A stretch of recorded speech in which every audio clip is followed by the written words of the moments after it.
That's one of my favorite memes from Lord of the Rings. It's like holding the ring, and it says the spices, and then it's like the countries that. Uh, oh, we already went. I'm not even gonna bother with that anymore. You can't do that. You were in the middle of a story. Okay, it was like the When spice. you started It's like telling the story, and the chat was really invested. You're not allowed to then say, "Oh no, we're live. I Yeah. can't All right. possibly." Well, okay. So Unless the story ends with the N word, you have no no. excuse to not tell it. It's the picture of the ring. It's like the spices. That it's like the countries that England invaded for those spices. Cast the spices into your food. It's like, no, I won't. So it's just one of my favorite because it's just, I don't know. It's a visual, so it doesn't work for the chat. I'll go find the visual. Okay. Well, hi everybody. We're still late while we're early. Indeed, I saw someone say that in the chat while we were hanging out. Sammy's here. We can excellent. Yes, sir. We still have one guest incoming, Mr. Despot of Antrim, but we will go live since we were already late. But yeah, welcome to BSUP, everybody. We are back. What is this? The 4th week in a row we're actually doing this thing. I think so. Yeah. Anyway, yeah. Let's welcome the current guests that are here, at least. Mr. Random Film Talk. Thanks for coming back, man. Good to have you. Thank you for inviting me, and I guess I would say giving me a break from Rings of Power, but at the same time also not. No, sir. We're definitely going to be discussing that today. That's okay. I've got some cider on the go, so we should be okay. We should make it. Perfect. And before I know I'll be mocked for this, I do have my decaf coffee as well. So, but yeah, thanks for coming, man. And Mr. Sammy Threepeat, I've streamed with you a lot, but this is your first time on BSUP, right? It is. Yeah. Thanks for coming, dude. Pretty excited. This was a podcast that actually got me into doing this in the first place. So I'm very excited to be on. So we're happy to have you, man. And of course, Dark Hours hanging out to my camera right, and of course my co-host, the Little Platoon, who runs the channel. We do have some things to discuss today, and I made slides, but let me see. I'm not prepared, of course. Let's see. This is the first thing we're discussing because it's the thing of the moment. It's the thing of the week. Beetlejuice. This came out over the weekend. It opened to an enormous $110+ million. Anyone on the panel see it yet besides me? I saw it on Sunday. Yeah, I actually saw it. I actually saw it an early showing. So I've already been on several streams about it. Never even seen the original, so I have no perspective on this one at all, and I have not seen it. Oh, perfect. So good. Same for me. Never seen the original or this one, unfortunately. Really? Well, I was hoping never got around to it. I was hoping for a Platoon watch because I think you might hate this series, but yeah, we'll never know now. I would watch it because I might hate it. Yeah. You want to inflict suffering upon me. I'll add it to my really, really fucking long list of things I need to watch that I'm sure I'll hate. There's lots of them around. Well, I don't know. How do you feel about Tim Burton in general, Platoon?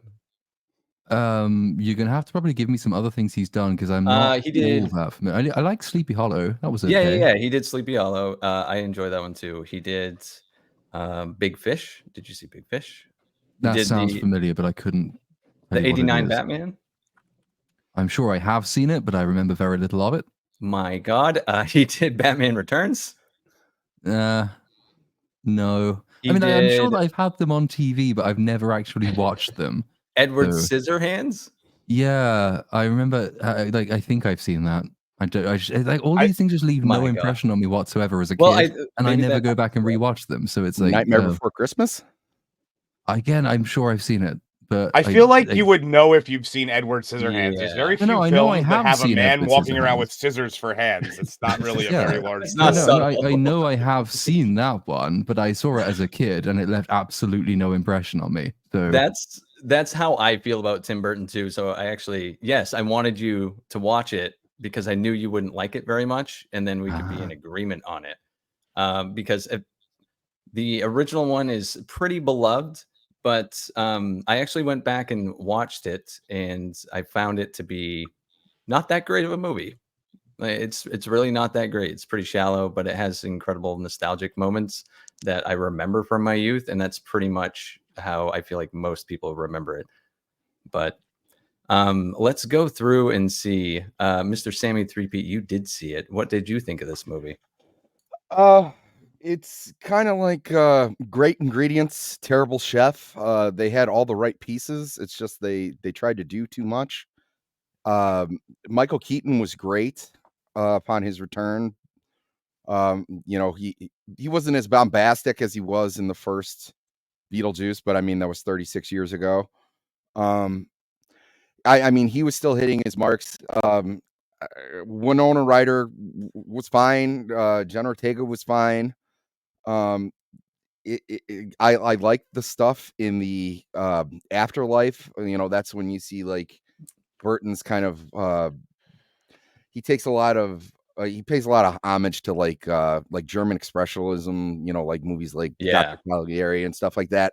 I enjoy seeing that. I enjoy seeing it in practical, but when you it just didn't land. They had too many sub storylines and like Beetlejuice. This is going to sound pretentious, but Beetlejuice's motivations weren't clear. But it was fun. Like I didn't hate it, but it could have been better. It could have been way better for sure. Yeah, I thought it was better than the original, but I watched the original right before I went and saw this one. Because I hadn't seen it since I was a little kid. And I actually, the funny thing is, as I was watching the movie, the original, I was like, I don't think I've ever watched this movie all the way through, even though I've seen it like a million times. I've just seen it in pieces because I think I used to catch it on television, and it felt like it was 2.5 or 3 hours long because of all the commercial breaks. And it just never really grabbed me. But that's like most Tim Burton movies. They are shallow but visually incredible, and they have a lot of great moments.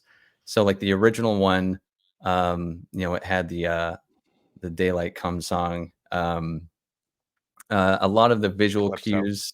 Yeah. Like this one I thought was better than the original because it was actually updated, and it still had the shallow moments that or shallow characters that Tim Burton's pretty well known for, but it was an improvement on the original because Jenna Ortega's character actually had something cooking. Like we'll do a little bit of spoilers because there's really no way to discuss this without. I mean, I never thought about it like that, but when you think about the first Beetlejuice movie, it's about a family coming in to redecorate their country house. Yeah. And ghosts don't like it. Right. Like, and in the original, and the two main characters, the two that die, played by Alec Baldwin and Gina Gerson. Gina Davis. Oh, Gina Davis. Right. Gina Davis. Yeah, those two, their character motivations are super shallow. You get one line at the beginning of the movie to kind of set it up of like, oh, they're trying for a baby. And then when they die almost like only 5 minutes into the movie, and that kicks the plot going. Once Lydia shows up, it only takes meeting her for a split second for them to decide what they're going to do for the rest of the movie. They want to be with Lydia now, and get it because they wanted a kid. So it's, yeah, like that's the gist of the character development in those kind of movies. I remember not really caring if they died at the end because they do have a setup where, you know, you can become dead. And as far as double dead. Yeah, the double dead. But Dark Hour, you saw it too, yeah? Yes, I did. And what did you think of it, sir? So I thought it was good, not great. One of the biggest problems for me was you could tell that they had ideas for two different movies and kind of just crammed them together. I think it's out of I think the intention is for them to do 3 movies, because if you think about it, Beetlejuice, and then Beetlejuice makes sense for what their naming scheme goes. The storyline with his ex-wife, former wife, I don't know, technically they never got divorced. They both died. So that felt so tacked on and wasted that I just wish they got rid of it. There was like some cool visuals that went along with it, but I wish that they would have just focused on the other storylines involving Jenna Ortega's character, because I felt she didn't get as much room to breathe as she could have had they taken those like half dozen scenes that they gave to Monica Bellucci's character and gave them to her. I was starting to get into her character, but I felt by no fault of her own, she kind of fell flat because they took every time she was starting to get cooking, like you said, they kind of shifted gears to something else and then came back. The visuals were fantastic. I like the fact that they were able to blend some of the old school claymation in with modern CG, and it didn't look too terrible. They didn't lean too hard into the nostalgia. Obviously, there's going to be some, but it wasn't just hammer you over the head with, hey, do you remember this? Do you remember this? Do you remember this? It was more paced out better. Michael Keaton, I didn't really feel missed a beat. He's older, so he's like not as energetic. He's not as energetic. That's how I felt about it too. He was talking a little lower, you know what I mean? Man? Yeah, he sounded a little more Hagrid, but like it worked, you know. But yeah, I mean, I enjoyed it. I think it was bordering on the possibility. Had they made a few changes and maybe been a little more confident in the possibility of getting a sequel to use those extra plot threads, I feel that it could have went from good to great. Yeah, I thought that the spoilers, everybody, about this. I thought the plot when Jenna Ortega discovered that her would-be boyfriend is actually a ghost was really clever.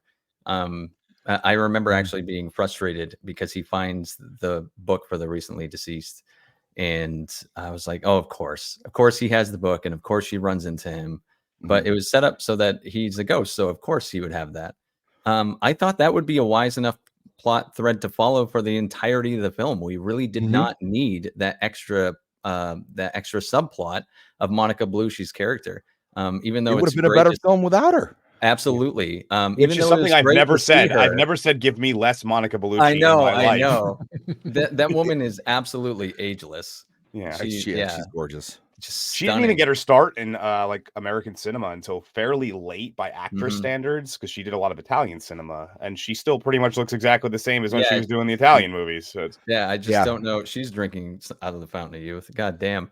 But unfortunately, she was really wasted in this movie, and it was just kind of used to get Beetlejuice into the film earlier, because the first movie took 45 minutes for you to see Beetlejuice. It really, really ramped that up.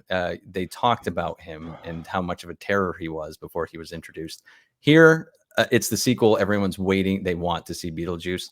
So it gives him a reason to just at least pop up in the movie. But unfortunately, Bellucci's completely wasted in this film, and really, it's the only reason why there's extra runtime as compared to the original, which was a short hour and a half. This one's like an hour and 45, and it's just because of the extra subplot that does not need to be there. There's also another thread that's running through the movie about Willem Dafoe's character. I can't remember the character's name though. But he was totally wasted. I mean, I will say Bob stole the whole movie. He did, and I was upset that they didn't care he died. No, I was upset. I was upset. I was hoping that he'd throw Beetlejuice under the bus when it looked like he was going to when the threads got pulled out of his mouth. And I was like, save yourself, Bob.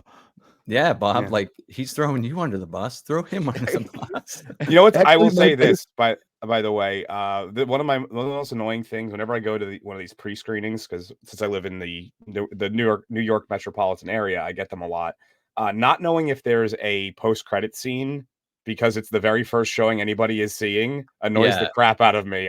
Everyone's kind of hanging out and they're kind of not. There is no post-credit scene for anybody who goes to see this. Thank goodness. Do not hang out.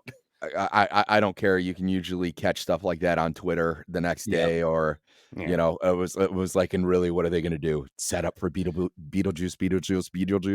That's what I thought was going to happen. I was because I'm really assuming that there's going to be a third movie if this was hyper successful. Which it looks like it's might be hyper successful. Yeah, we'll discuss that in a bit here, but since there's only 3 of us on the panel who've seen it, I think Despot was he had seen it too, but I just emailed him as well to see if he he, like I said, for him it's like 4 a.m. so right, he's in a while. Yeah, he's way out so there. there's a possibility he might pop in a little late, and I told him if that ended up happening, it's not a big deal. Yeah, we forgot he lives on the moon. So yeah. Oh. To answer Phil this time of Fedora year. from before, yes, Monica Bellucci is in the movie. She's in about 6 or 7 scenes, and they could have all been cut. Yeah, actually, the longest scene is their introduction, because spoilers again for anyone that's just entering, but it shows how Beetlejuice finally died, or it finally shows how he died, rather. And she was the one who poisoned him, and before he died of the poison, he chopped her up into pieces with an axe. In full Italian, by the way, which I thought was, I actually enjoyed it. Yeah, I did too. I thought it was Banoonies. They did it a couple of times too. That's they did the language swap a couple of times. It was fun. Another thing that I thought was very strange because of the Monica Bellucci thing is the ending felt jarring because it wasn't like it got wrapped up so quick. Because if you just would have focused on the boy and saving Jan Ortega, you could have gotten more into that. Mm-hmm. And that was really interesting. Yeah, it was. And not that Monica Bellucci's thing wasn't interesting, but you would have needed to focus on that. Yep. Yeah. So I was like, that could have been a thing that you could have literally saved for the next movie. No kidding. Yeah, there were like 3 good movie ideas in there. Yeah, I just think they didn't know what they wanted. But yeah, if they do, just more shrunken head guys. I just yeah, that's keep it coming. That scene where they crash into the convenience store and the one just takes money out of his wallet and throws it at the teller was the only time I laughed out loud in the entire. Well, see, that's I had a good crowd, and that's why movie theaters are fun. They can certainly skew how you feel about a movie, but because a group of people just enjoying something together, it's it's, unless you're going to a concert or something, like you really don't get that nowadays. So but I had that experience with Beetlejuice 2, and a lot of people seem to be enjoying it after they left the theater. I heard a lot of people saying like, that was really good, like I had a really good time, and I had a really good time too seeing it. It's kind of, it's not as shallow or completely fucked up, but still enjoyable like a Deadpool and Wolverine is. It is, at least it's a more coherent story than that. But it is in that same vein of enjoyment. Like it's not the best movie I've ever seen, that's for sure. I don't really give fun. Yeah, it's a dumb fun type of deal. So if we brought it up on the stream and ever wanted to EFAP that thing, then we could tear it to shreds. But all the same, I had a good time when I saw it. And like I said, I watched the first one right beforehand and enjoyed the second one way more. You're the first person I've heard say that. A lot of people said that they watched the first one again in anticipation, whether it be like the day of or a few days before, and it actually actively hurt their experience of the second one. I was under the belief that I enjoyed it more because I hadn't seen the first one in so long. So I don't know. I guess it's a dealer's choice when it comes to like. Well, I would ask if those people that you have spoken to were fans of the original and had seen it. Yes, yeah. You know what I mean? Because I really hadn't. I had probably seen the movie collectively like 10 times in my life, in bits and pieces each time, but never even watched it once through coherently. So that was my first experience, and then went right to the theater to see this one. So that might play a role in that. But the movie did open to well over $110 million. That's extraordinary. Did anyone see that coming? No, I said about 70, 80. That blew that out of the water. Yeah, I think last week I guessed around 82, so I don't feel bad about that. That's not too bad of a prediction. Who could have seen 110? But I had compared it to the Halloween 2018 re-release, and that movie absolutely blew the doors off the box office, especially in comparison to it was a direct sequel to the original in the 1970s. And the original made $55 million in, I think, 1978. And then the 2018 movie made 77 million on opening weekend. And it was because of the marketing. It really marketed it as an event film. And like, yes, nostalgia, but one of those, it was a legacy sequel, and that clearly still works. This movie's advertisement seemed to be in that same vein. It felt like that. It felt like an event legacy sequel, and it certainly opens to that. I believe it had $100 million budget. It did. I just looked it up. So it's worldwide, it's at about 145 million as of right now. So second weekend, it'll probably cross into the threshold of making money. Yep. And the cinema score for this was a B+. And if you're a BSUP regular, you probably know how I feel about cinema score. It's the most important metric, but you have to take it with a grain of salt. So if it's a B+, it's more like probably a B- for most people, since cinema score, they question the people who are just coming out of the theater on opening day. And those are the people that usually they're excited about the movie, probably going to be a little more forgiving, hence the B+. But yeah, it's probably like a B-. And the thing is, if you go and look at the original movie's Rotten Tomatoes score, the audience score, and its cinema score, it's like across the board a B-. So this one seems to have the exact same reaction. And what do you guys think it's gonna drop off next week? I think that it's going to have decent word of mouth. I don't think it's super glowing. I don't think like everyone's like clamoring about it, but I think more people are saying good things than bad. So I don't think it's gonna be a huge drop off. Yeah, is there anything else that could compete with it? No, that's another thing that's really that's advantageous for them. There's nothing coming out this week, so they pretty much have the 2 weekend debut. Is Alien Romulus still making money, or is that kind of? That is in the slides, actually. Well, I know I've heard that it's like garbage, but my understanding was that it was at least making money. Yeah, it's going to be profitable because they were able to make it on pretty thin budget, all things considered, for modern Hollywood movies, especially sci-fi. Yep, particularly sci-fi. So yeah, they are going to turn a profit on that because they're already discussing a sequel. I believe the director said he was interested in an AVP movie. No, oh God, we treaded that ground. It didn't go well. It did not. Oh, Sammy's face pretty much told the whole story right there. Like you look like you're about to vomit. Dude. You got pale, and you're like, well, it's like how many? It's stove hot. Like you don't, you got burned once, and then you got burned twice. I've always said the first AVP isn't the worst thing I've ever seen, but the second one was fucking trash. It's like you know what's funny is I thought the first one was pretty bad, and then the trailer for AVP 2 came out, Requiem. I was like, oh, they're finally doing it. Like the Alien looked good, the Predator looked good. And that movie was so bad, it blew the doors off of the originals. It blew the doors right back on. It's like here you could. Actually, I think I looked at you too harshly. Actually, AVP is like a bad movie in an early 2000s kind of way, but AVP Resurrection as a resurrection, AVP Requiem. That's it. Requiem. Yeah. Requiem. Oh. Yeah, that is like bad in a bad films like that only come around once every couple of years. Yeah. Or all the time if it's 2024. Yeah, it's like Madam Web level bad. Yeah. It's been so long since I've seen it. I remember, like, I've not seen AVP 2 in a long time.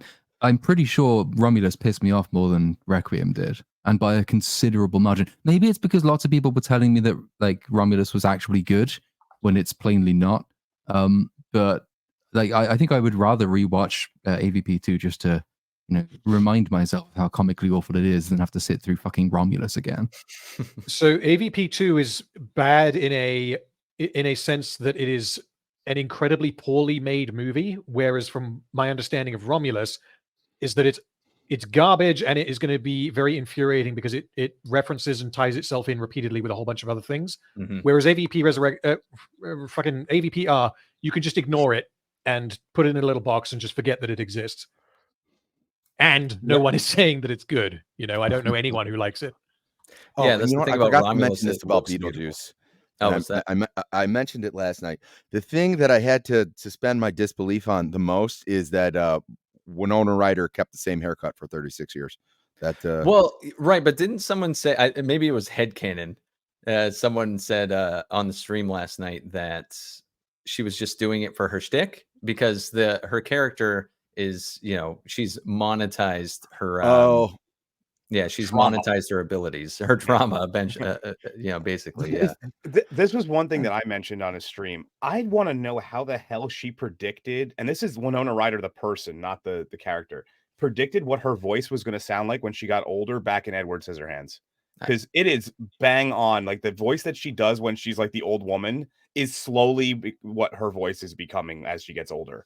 And she like go back and Really? I'm like it's like insane how accurate she was, what she'll sound like as she gets older. Yeah, I'll have to go back and check that out. I guess Edward Scissorhands is another one of those Tim Burton movies where I'm like, I've seen it, but I've never watched it. When I was a kid, Edward Scissorhands used to scare the shit out of me. I just think it was just too much. Like I anything else, like I was pretty much, I just didn't like the look of him. He looked grotesque. I didn't want to shake his hand, it just didn't.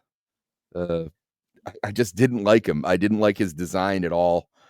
I like the movie now, but I was just like one of those things. I was like, I don't like this guy. You bring that back up, actually. This actually kind of answers it, I think. Because she is a celebrity, and like when you gain a celebrity and you're known for a specific look, you kind of have to keep that look. It's almost like newsworthy, and like in the modern day, like bad news where like, oh, what's wrong with this person now? They cut their hair. So that actually might be fairly accurate that she kept her hair cut the same. That explains Rod Stewart, why he's had the same mullet for the last 45 years. I mean, I have an actual IRL friend who's had the same emo haircut for like 20 plus years. So, oh no. I bet he's gonna have that till the day he passes. That's the worst too, when it's the emo cut. I got a buddy like that. I was like, it's not 2007. Why he walking around still looking like Goku? Let it go. Yeah, let it go. Platoon's hair always looks exactly the same every That's show. True. Every single strand in the exact same place. It's very impressive. Well, I'm just very good at my job. Okay, like I take ages preparing this shit every day, strand by strand. Well.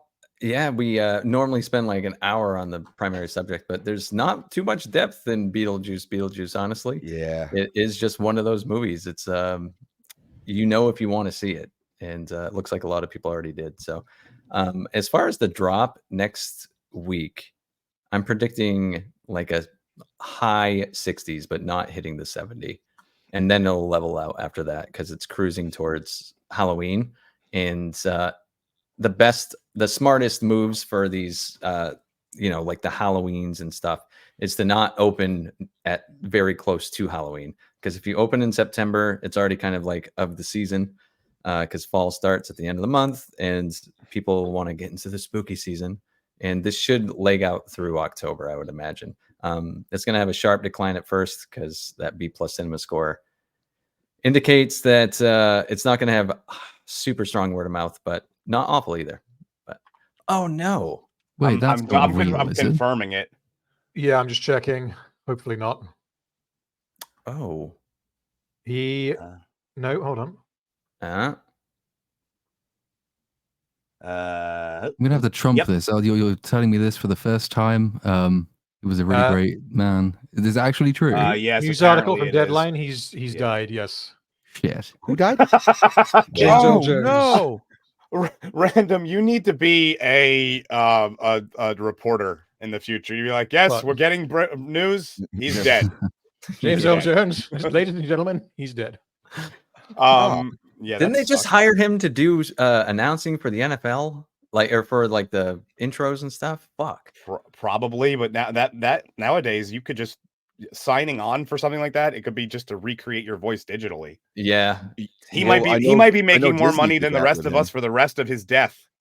Probably is, yeah. Probably, dude. They've tried doing the CGI voice for him, recording his voice a few different times. AI could use it. It doesn't sound quite as good. Like, he was the last actual voices I remember him doing. I think in person, he did Darth Vader in Rogue One. I think without much by way of sort of CG enhancement, and you could kind of tell that the strength in the voice was going at that point. So he sounds a bit muffled, as old people tend to do. Christopher Lee was able to keep it going until he was like late 90s as well, and that's when he started sounding a bit old in like the Hobbit movies and things. But I've heard a few attempts at doing the CG version of Vader since then. I think there's a version of it in Star Wars Outlaws, which just sounds absolutely appalling. So, like, you need to have somebody on the other end that at least can get close enough that the AI takes over and fixes the gaps. Basically, Yeah. I volunteer as tribute. Fuck it, I'll give it a go. F's in the chat for James Earl Jones. Well, so just quickly, I've just done a little bit more Googling, and I'm not sure if I believe this. I don't know if I'm in denial, but I've literally searched James Earl Jones death, and I'm getting one article, and it was posted today about 6 hours ago. And you would think if it was real, there would be more than one article. So it might, they might be, what is that? Have we been had? Possibly. I'm trying to find it's on his more than one source. Wikipedia. It's on his wiki now. Random's coming back. He's like, actually, still alive. Wikipedia confirmed. If it's on Wikipedia, confirmed. it must be true. I checked his Wikipedia literally 30 seconds ago. They must have updated it. God damn. Oh, that's unfortunate. Yeah, I guess he just really didn't want to see Mufasa come out. He was just like, nope. I'm gone. He's like, I'm not. Yeah, he's not going to. I'm not letting you ruin my legacy this much. Yeah. It's already been screwed. Yeah. Yeah, I mean, Star Wars, CNN. Yeah. Man. Well, do you think that Beetlejuice will find something for him to do in the afterlife? But yeah, he's. I mean, if we were gonna cast James Earl Jones for the afterlife, he's got to be the guy who essentially tells you that says where the train is going in the movie. Yeah. He'd be great. He'd be a great conductor voice. Yeah, he would be a pretty good conductor voice in that. Yeah. Honestly, his voice can you can work for pretty much anything. He commands respect. Growing up, my voice got deep really quick when I was a kid, and I was like, "No, James Earl Jones's voice." That gave me hope in the future, and I was never able to transition quite the same way. So, yeah, Greg, we were hoping it wasn't true too, but dang, Wikipedia says otherwise, so I'm gonna have to go with it. Well, any other thoughts on Beetlejuice before we move on here? I didn't so I didn't actually give a number for my drop off. I was kind of in the same range as you. I think I'm a little bit more optimistic, and I think it'll be closer to the 60 than the 70% drop off, only because I have a feeling the lack of anything coming out is going to help it, and the positive word of mouth which I assume it's going to get, I think will keep it closer to that 60% drop off than the 70. And if it does that, it's hit profit mode, and then once it hits October, if it's if it gets that like second wind, like you said, it should do very well in terms of probably turning about 100 million profit or so. Yeah, I think it's going to finish with 250 domestic at least. I mean, open to 110, like a 2.35 multiplier sounds about right. So, yeah, it's absolutely going to turn a profit. It's really a hard one to peg down because of the fact that it's B+ cinema score. Yet, yeah, you combine that with the fact that nothing's really coming out. It's going to be the only thing to see.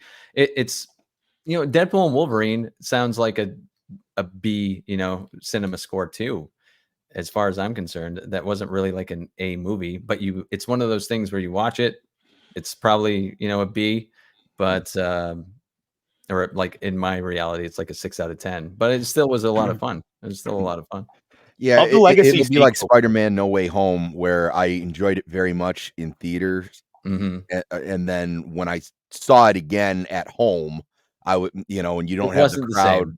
Yeah, it doesn't have the legs it did.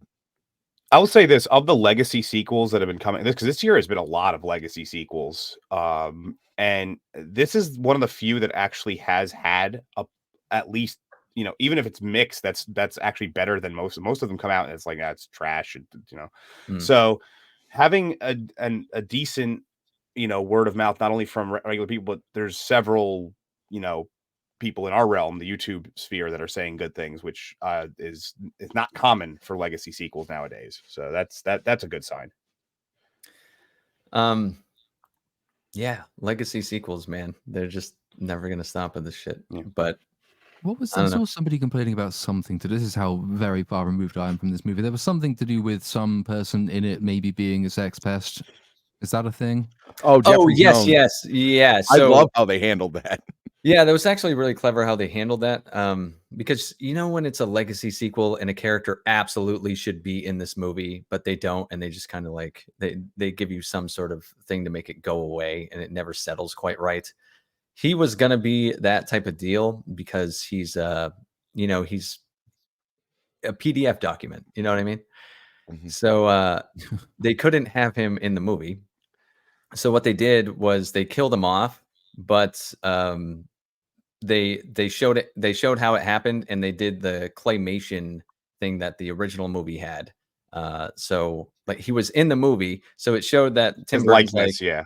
yeah. I don't know who said it last night on the stream, but they're spot on. It's like it showed that Tim Burton respected the character. Doesn't necessarily mean that he respects the actor, but the character is separate. So he was able to be in the movie via claymation, and then he died this horrific death.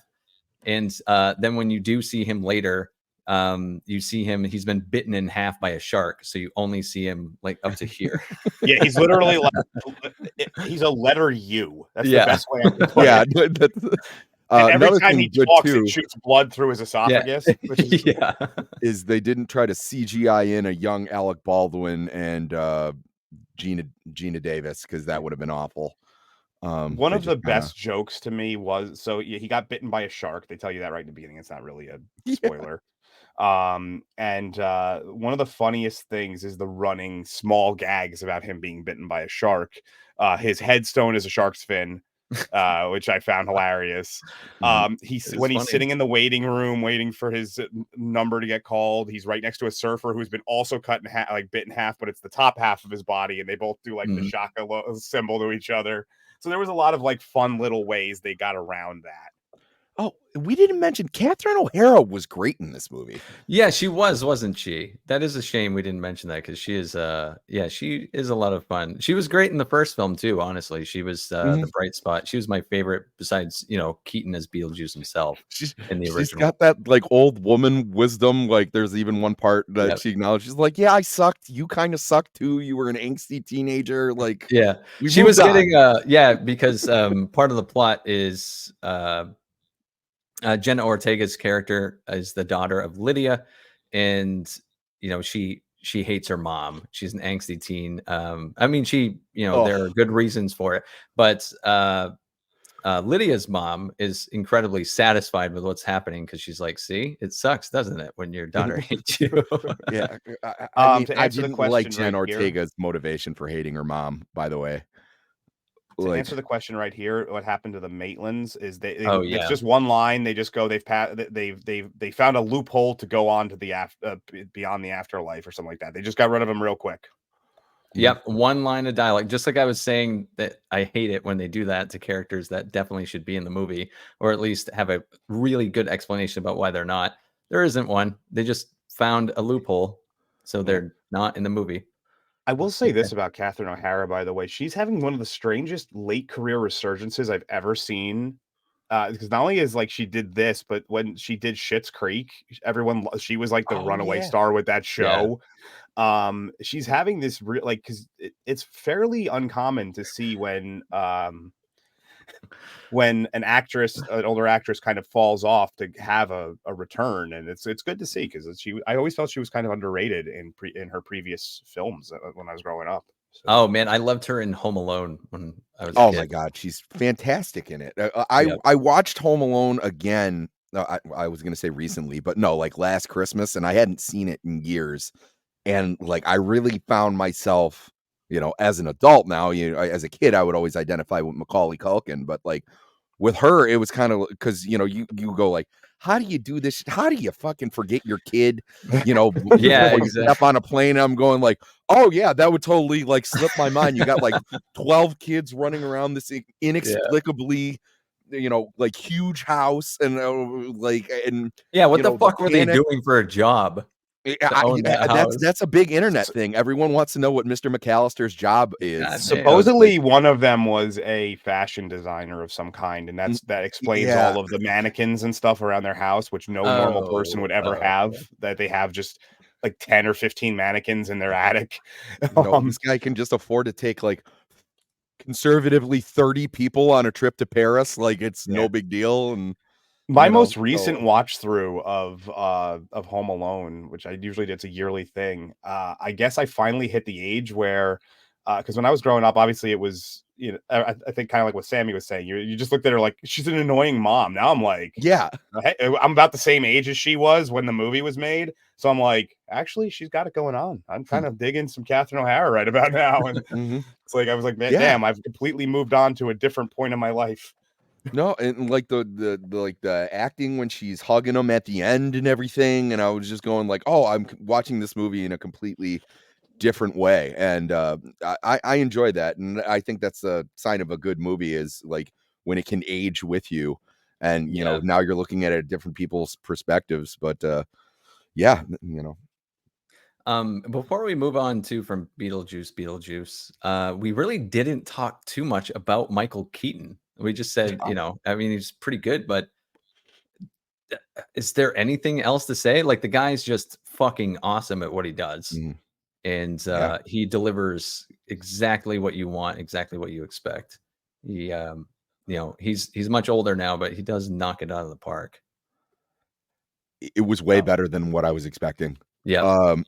I mean, No, it's so seamless too from the original to this, like because of the makeup effects and everything, doesn't look like he's really aged too much, you know?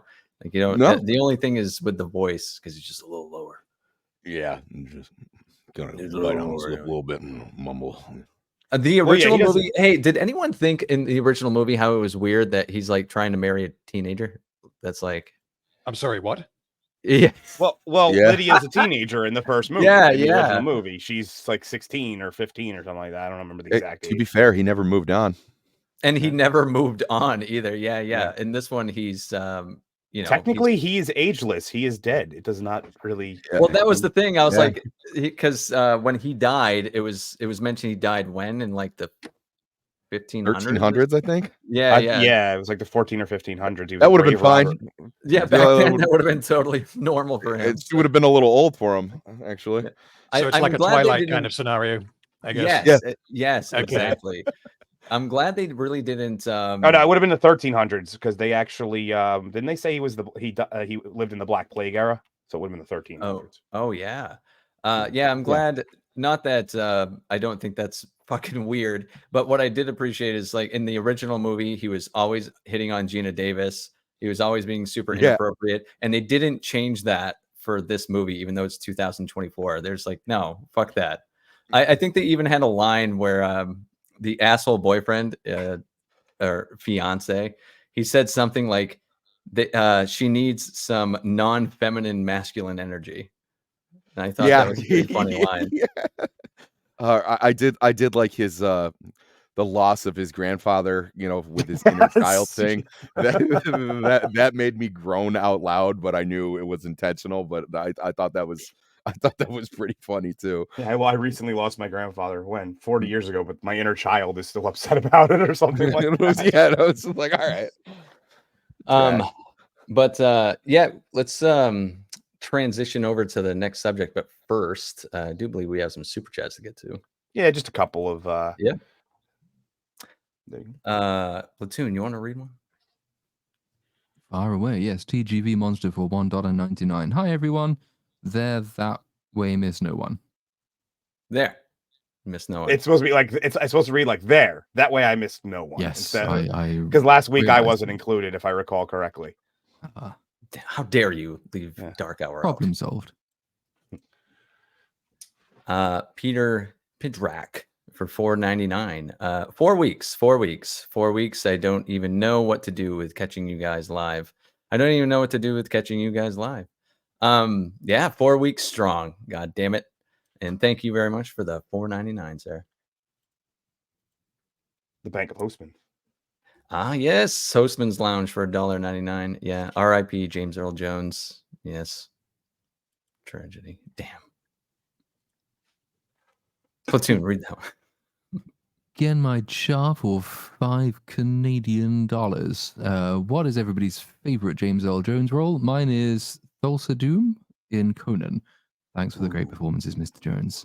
I'm gonna have to be really, really boring and say Darth Vader. Although, Yeah, he's good in loads of things, but that's like actually the most iconic one. I'll go Mufasa in the original Lion King. I'm going to go a little off the beaten path. Sandlot. I'm going to go a little off the beaten path. Coming to America, King Jaffe Joffer. Ooh. Because one of my favorite things about that is that he says legitimate, like they just pillaged lines from other things that he did, like I'll deal with it myself and stuff, and threw it in and had it make sense. I think I have to go. Oh, sorry, go on. Yeah, I didn't hear Sammy's. What was yours? I just from growing up, I mean, obviously it'd be Darth Vader, but I mean, as in a live action thing, I remember him most as like the old blind man in the Sandlot.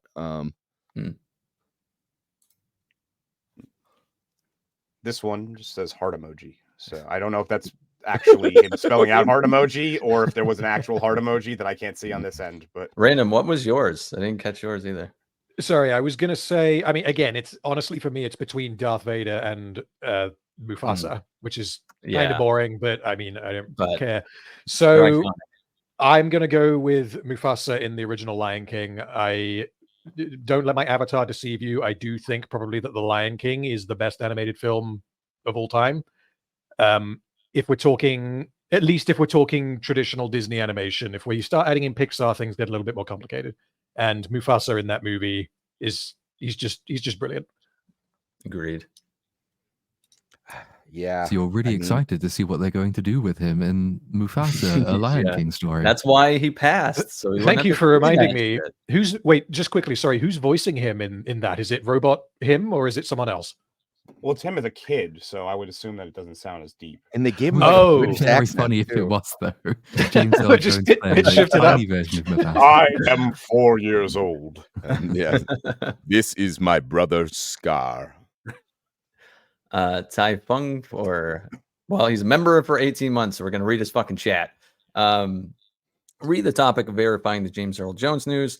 Why do you all get your general? Where do you all get your general news? Any news outlets, a source you trust more than others? Twitter. Yes. Twitter. That's where I get mine.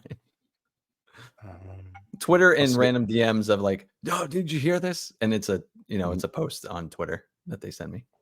I'll save this one for Rings of Power for later because I know that's coming up. But this one's a bit random, but let's give it a shot. Platoon, you can read down. You're just making me do the ones that you don't of course. Victism for 50. I think that is Swedish krona, so we'll go with that. When making videos, what part of the process is the best and worst for each of you, be it script, editing, recording, etc.? For me, it's whichever bit I'm currently doing is the answer. It's if I'm currently video editing, I think, oh shit, writing scripts is fun.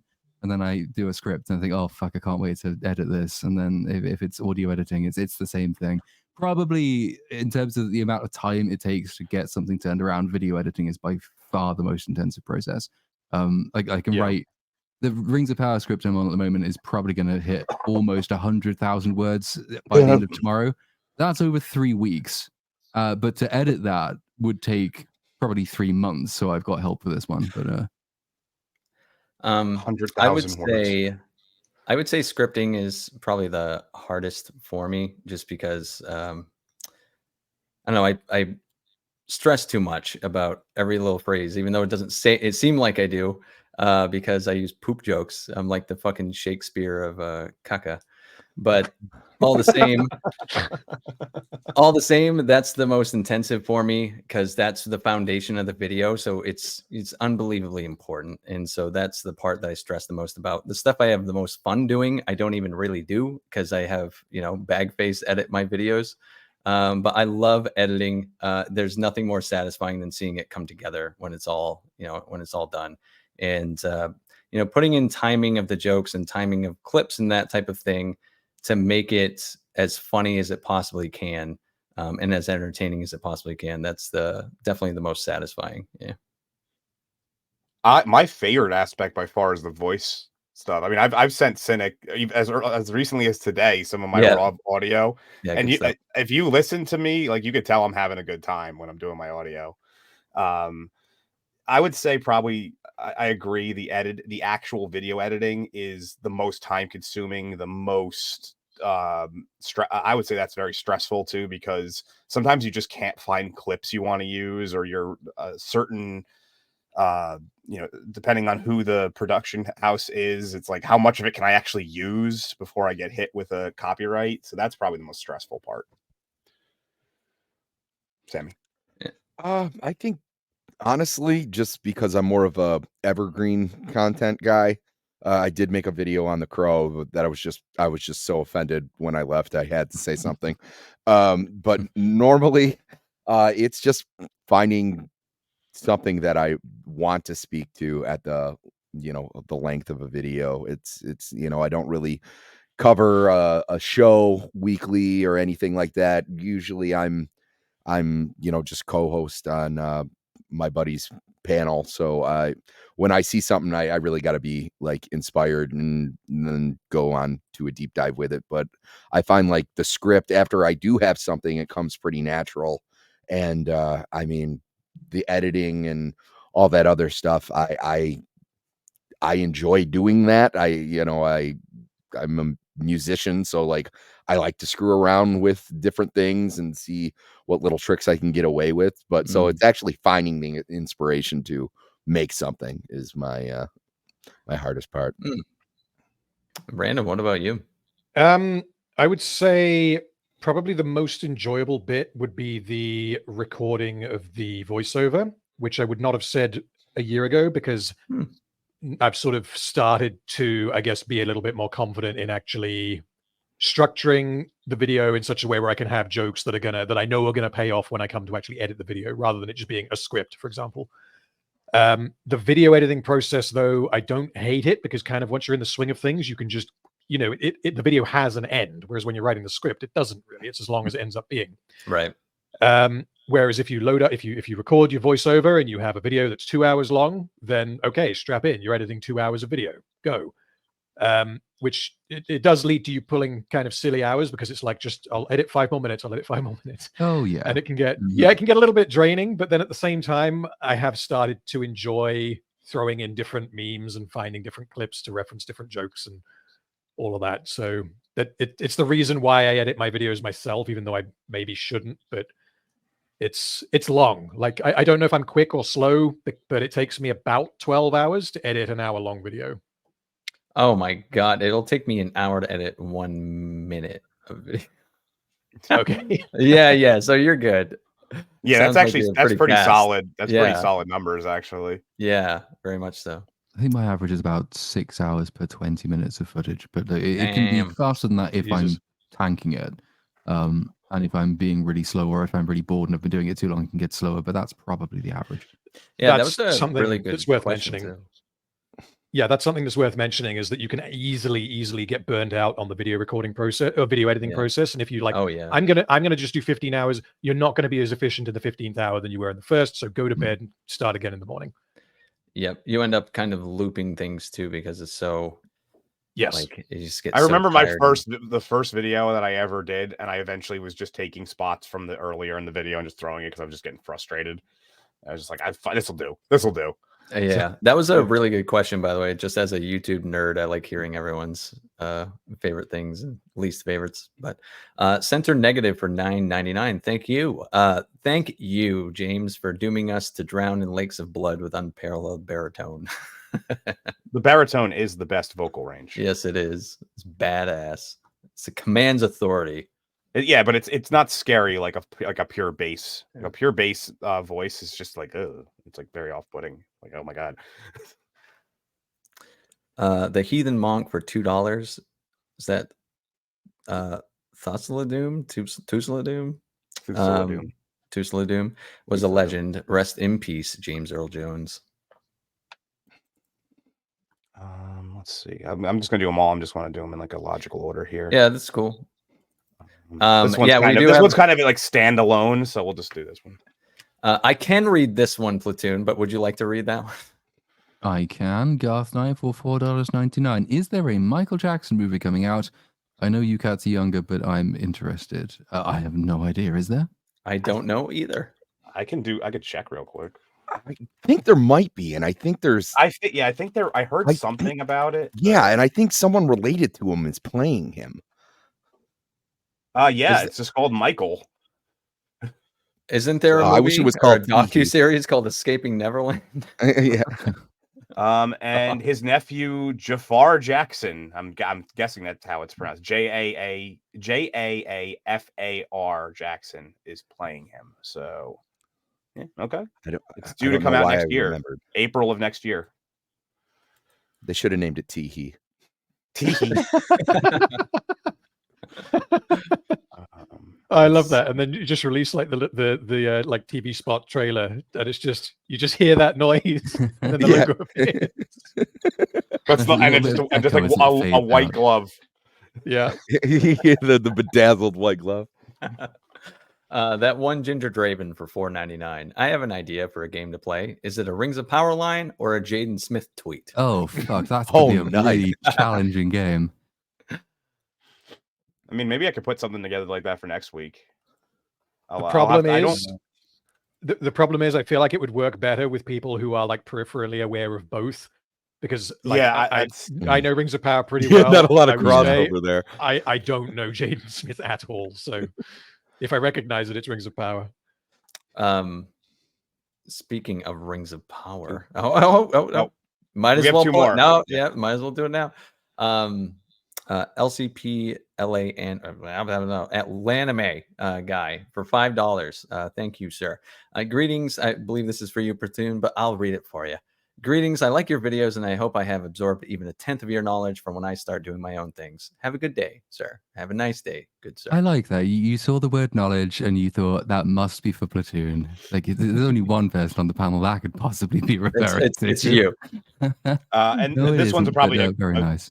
This one's probably a great transition in the next topic, so I saved it for last. Cool. JSP the second for $5. Thank you, sir. You know that gif of Pablo Escobar waiting all by himself? That's me waiting on Little Platoon's videos on Rings of Power. Well, luckily for you, we're about to talk about it. Bam! You get to hear some opinions. Oh yeah. Oh, the tree vagina! Yay! Oh, yeah. I guess are we just doing like the roundup from beginning to now, or because I know we talked about it quite a bit in the last one, which was the first 3 episodes. Like highlights of episode 4, somebody punches a half-it at long last. That was good to see. Very much enjoyed and appreciated that. Low lights, pretty much everything else. So yeah. Oh god. Yeah, I didn't finish this episode yet because I was pulling a Platoon and scripting it while I was watching. So that does make it a lot longer. Yeah. I question their decision to depict. I take it we're going full spoilers, right? Oh yeah. Yeah, no one cares about this show. Dude. Go ahead. I just wanted to make sure. The interesting decision to depict Tom Bombadil as a condescending asshole. Like, yeah, pretty much. Yeah, I mean, I'm vaguely aware of him. I haven't read the books, but I know he's supposed to be this jolly little weird guy who's happy and clappy and talks to things and sings songs all the time. Yeah, it sort of starts like that and then immediately shifts to a very, talking down to exposition dump kind of character. Yeah, to me, he just came across like a prick because everything he said, like, I know that like Gandalf or not Gandalf is a bit, simple up there because he doesn't entirely understand what's going on because he's got this magical veil that's blocking some of his knowledge. But at the same time, Tom Bombadil repeatedly will just say things to him that are not, it's not intuitive what on earth he's talking about and just expect him to understand.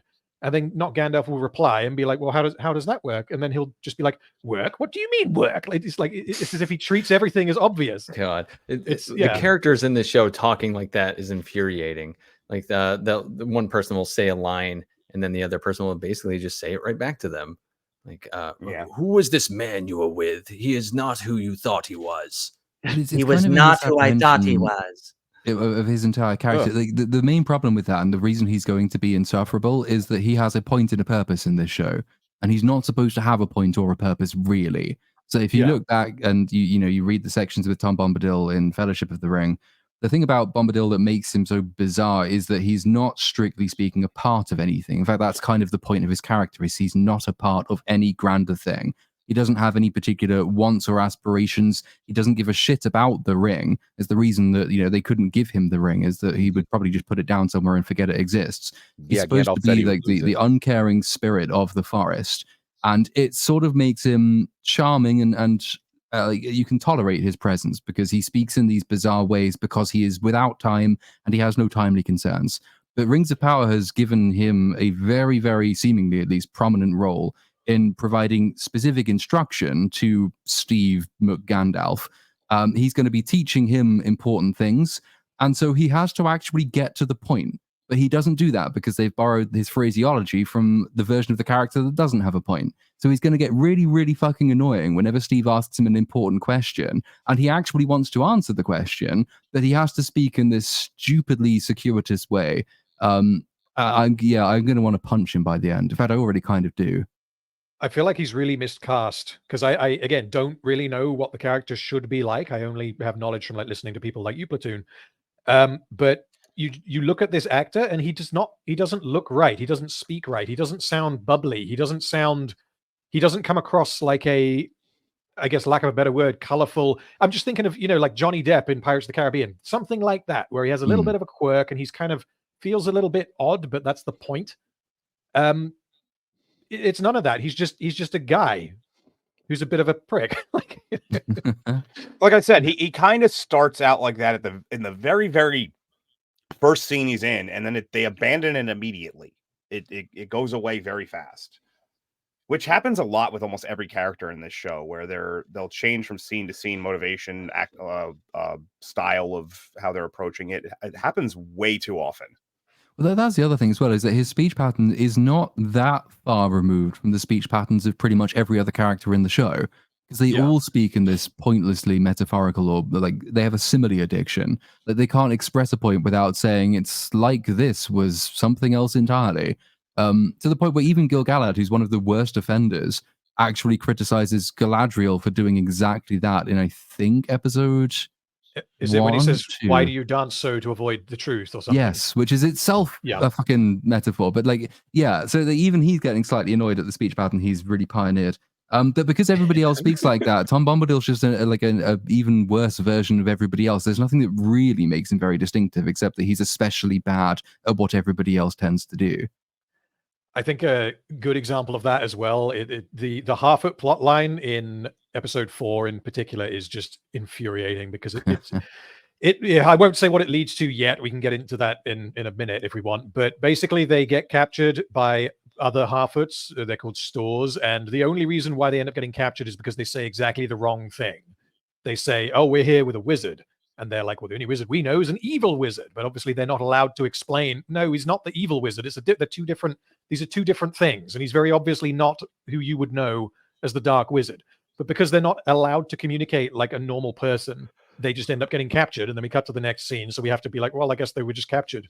And then the same thing happens later in the episode when they get released. They accidentally say exactly what they needed to say to get uncaptured. It's infuriating because nothing matters. Yeah, it's like script triggers. They have these specific lines that if the character was to say this, it'll trigger the next cut scene essentially. Yeah. And I don't know if there is any way to support this theory, but like I'm kind of thinking at this point in particular with certain plot lines, notably the Isildur and what's her name? Estrid and Arondir plot line in episode 4 was written backwards. You start at the end, you're like, where's our end point? How do we make that happen? You work backwards and you're like, okay, and you keep going backwards. And what you end up with is a completely counterintuitive sequence of events that could never have actually happened. But once you know where they're going with it, once you actually hit the end of the episode, like, oh, so that's why they did that thing that makes absolutely no sense.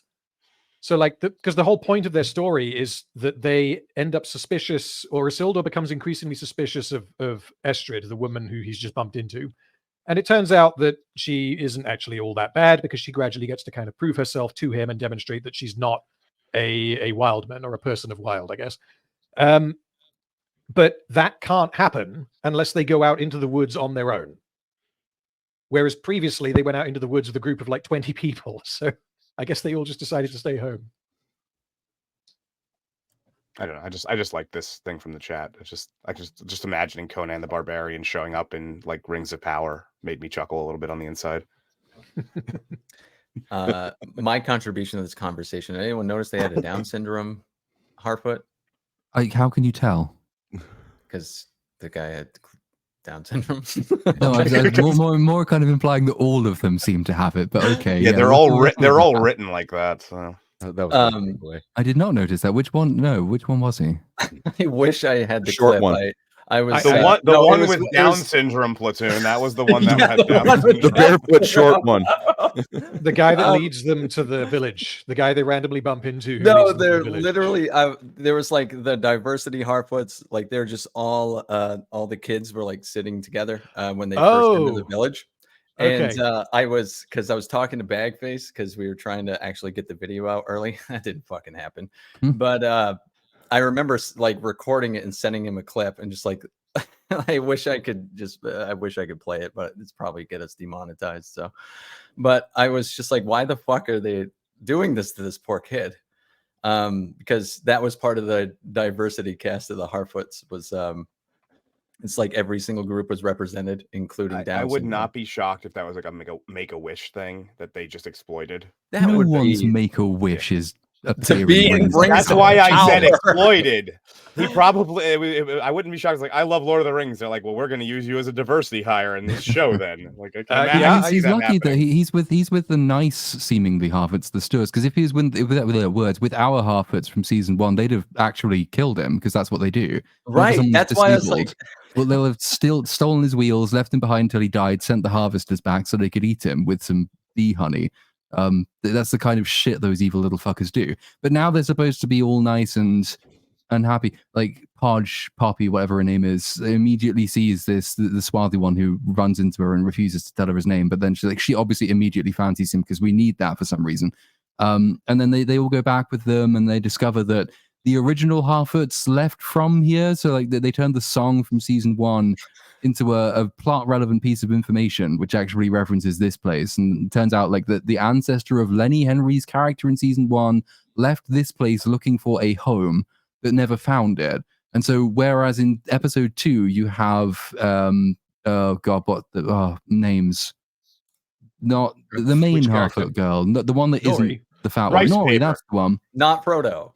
Yeah, not Frodo. That's the one. So in episode 2, she's really she's wistful because she left her home.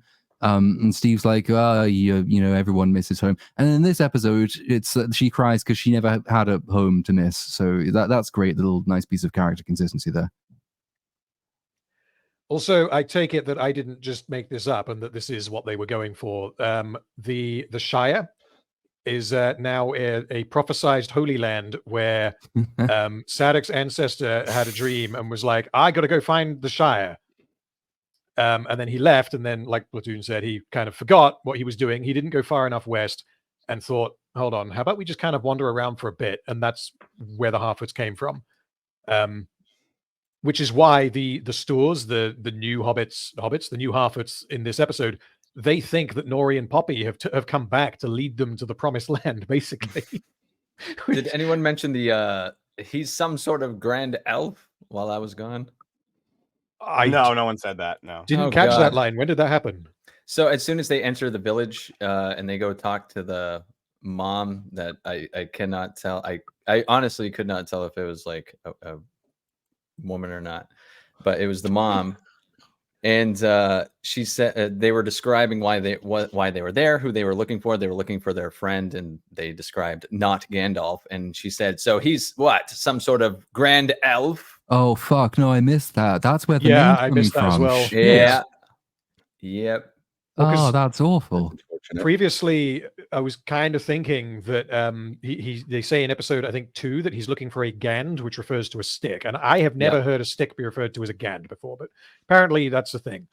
And then I just happened to look up what does elf mean? And in like Old Norse, it refers to a fairy or a what was it, a fairy or a troll? It was something like that, which essentially means that if they're going to decide that he's called Gandalf, that means stick fairy. So that was what I was expecting to happen there, but it could be that they just take his name from the stores. Yeah, I feel like they're dropping all of these little hints so that they can then do something else. Well, that's what I was expecting all the way through season 1 as well, with the whole who is Sauron thing. But they were so obviously trying to do a misdirection, and the answer was the one that everyone saw coming from episode 1. I don't think they have it in themselves to actually subvert our expectations in that way. No, you have to be smart to subvert people's expectations, and I think they've shown time and time again that they're not capable of doing that. So yeah, like the entirety of season 1 is structured around the mystery of who is Sauron and is Galadriel right to keep chasing him. And obviously it turns out that he does still exist. But the first thing he says, very suspiciously, is well, it's not literally the first thing he says. I think it's like the second thing he says is appearances can be deceiving. It's like, what are you doing here? Like, did you really not want this to be obvious? The scene that really sticks in my mind is the one where the one when they're in Numenor and he's talking to her about he's talking about dark thoughts and he's like, you have no idea what darkness is, you don't know what I've done, I'm the most evil person ever, and she just says, yeah, that's fine, leave it behind. Like, no questions are asked. Everyone knows at this point when you're saying that we know what you're referring to, and the only way that no one else knows what you're referring to is that Galadriel is the most obtuse villain ever written for fiction and refuses to answer any fucking basic questions about the person she's trying to install as a king. So that's they do the same thing. They do the same thing in the prologue in episode 1, though. Is the goodman who has his little bag? He tells him that that he needs to be good, and he's like, I can't be good, I've done bad. And he says, yeah, well, you've got to just try harder. Like, they don't address the nature of the bad things that he's done, even though in both cases, Galadriel and I saw what? Did I I'll bring it back up.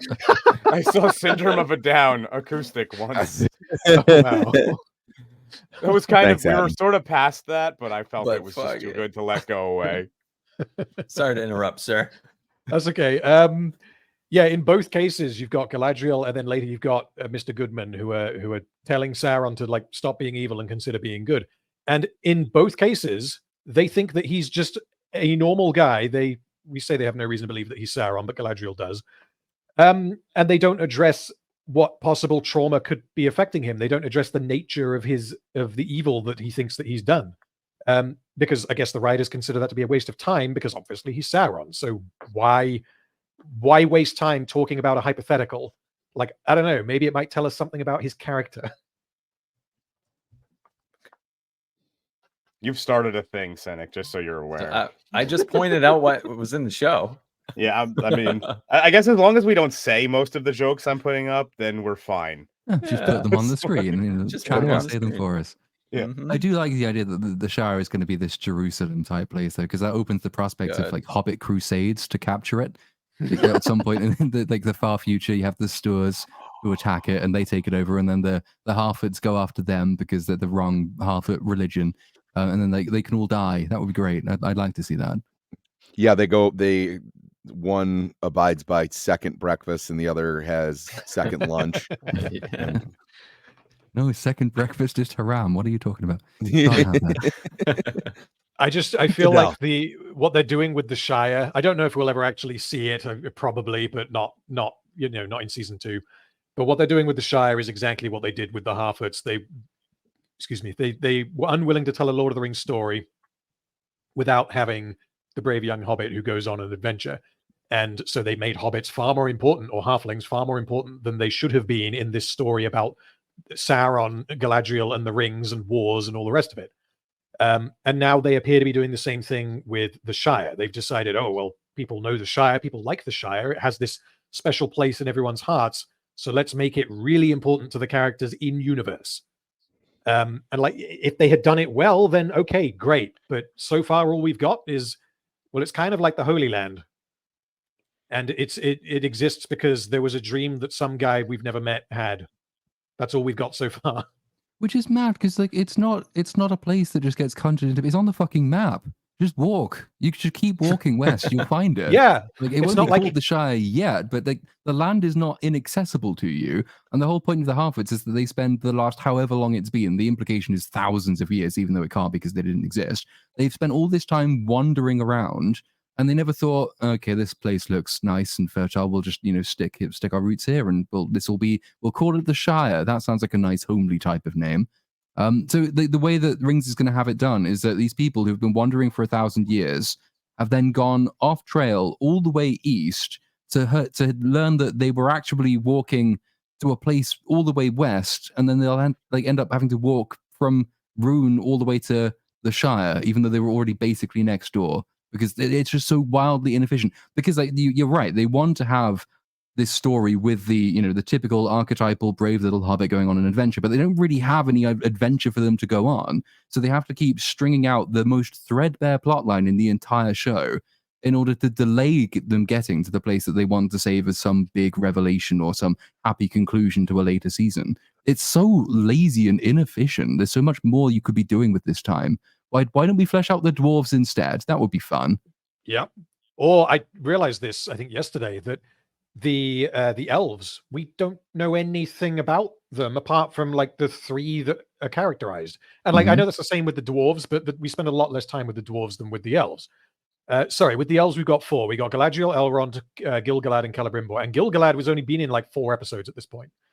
And like in episode 4, Galadriel and Elrond recruit like 4 new characters. And they are they're like essentially like the characters in Zack Snyder's Rebel Moon. They do not have personalities. They have faces, and they each say one line, and they exist on the screen. One of them has the knives, and one of them has the bow, and one of them's a bit cocky, and one of them has the map. It's that threadbare.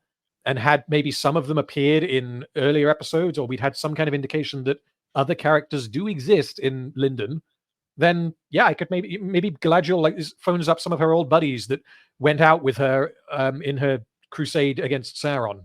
But we don't get. It's just like, I found some. Let's go.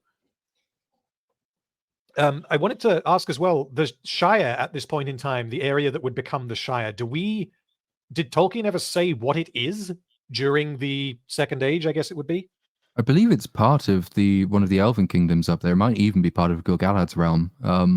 And I've not read this bit for a long time. I've got a vague recollection that it is given to the hobbits in reward for like one of the only battles they ever partook in. And sort of they're allowed to settle there. I think it's one of the Elven kingdoms. I can't recall which one it is though. Okay, because now I really like the idea of the Nori leading the hobbits, or leading the Harfoots to Linden, and Gil-galad just being like, "The fuck are you doing here?" They have to fight for it.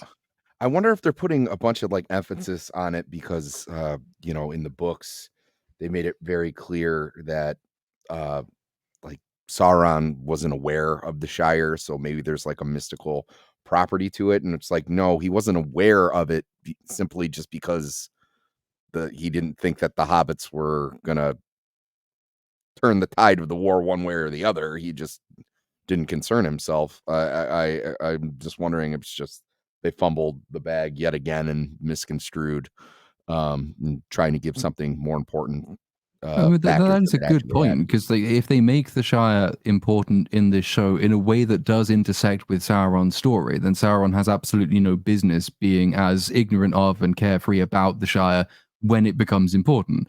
These writers really don't understand cause and effect in storytelling or world building at all, so I could see them doing that in a way that just makes it completely implausible that everyone overlooks the hobbits later. If they go on and somehow involve themselves in like this season or a later season in an actual fight against Sauron where they save the day, then everything is fucked again, as they always do.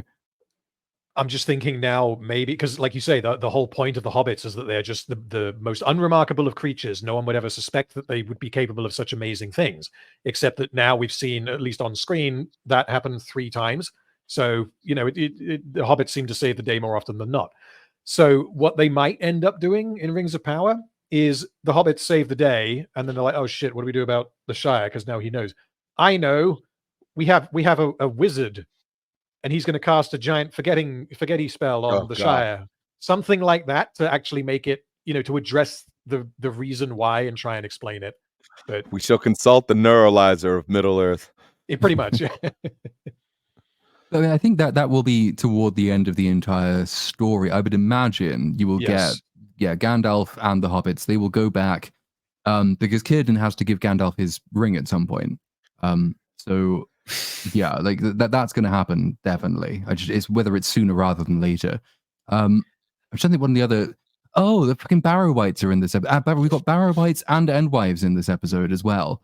which is great because this is Rings of Power's answer to all the people who complained about season 1 breaking lore and canon. Is that like, well, we'll take random things out of context and chuck them in. So people with rings in their Twitter bios, which is like the new version of like fucking flags and stuff, they can all say how amazingly Tolkien it is. That look, we've got all these things that exist, and they keep referencing them.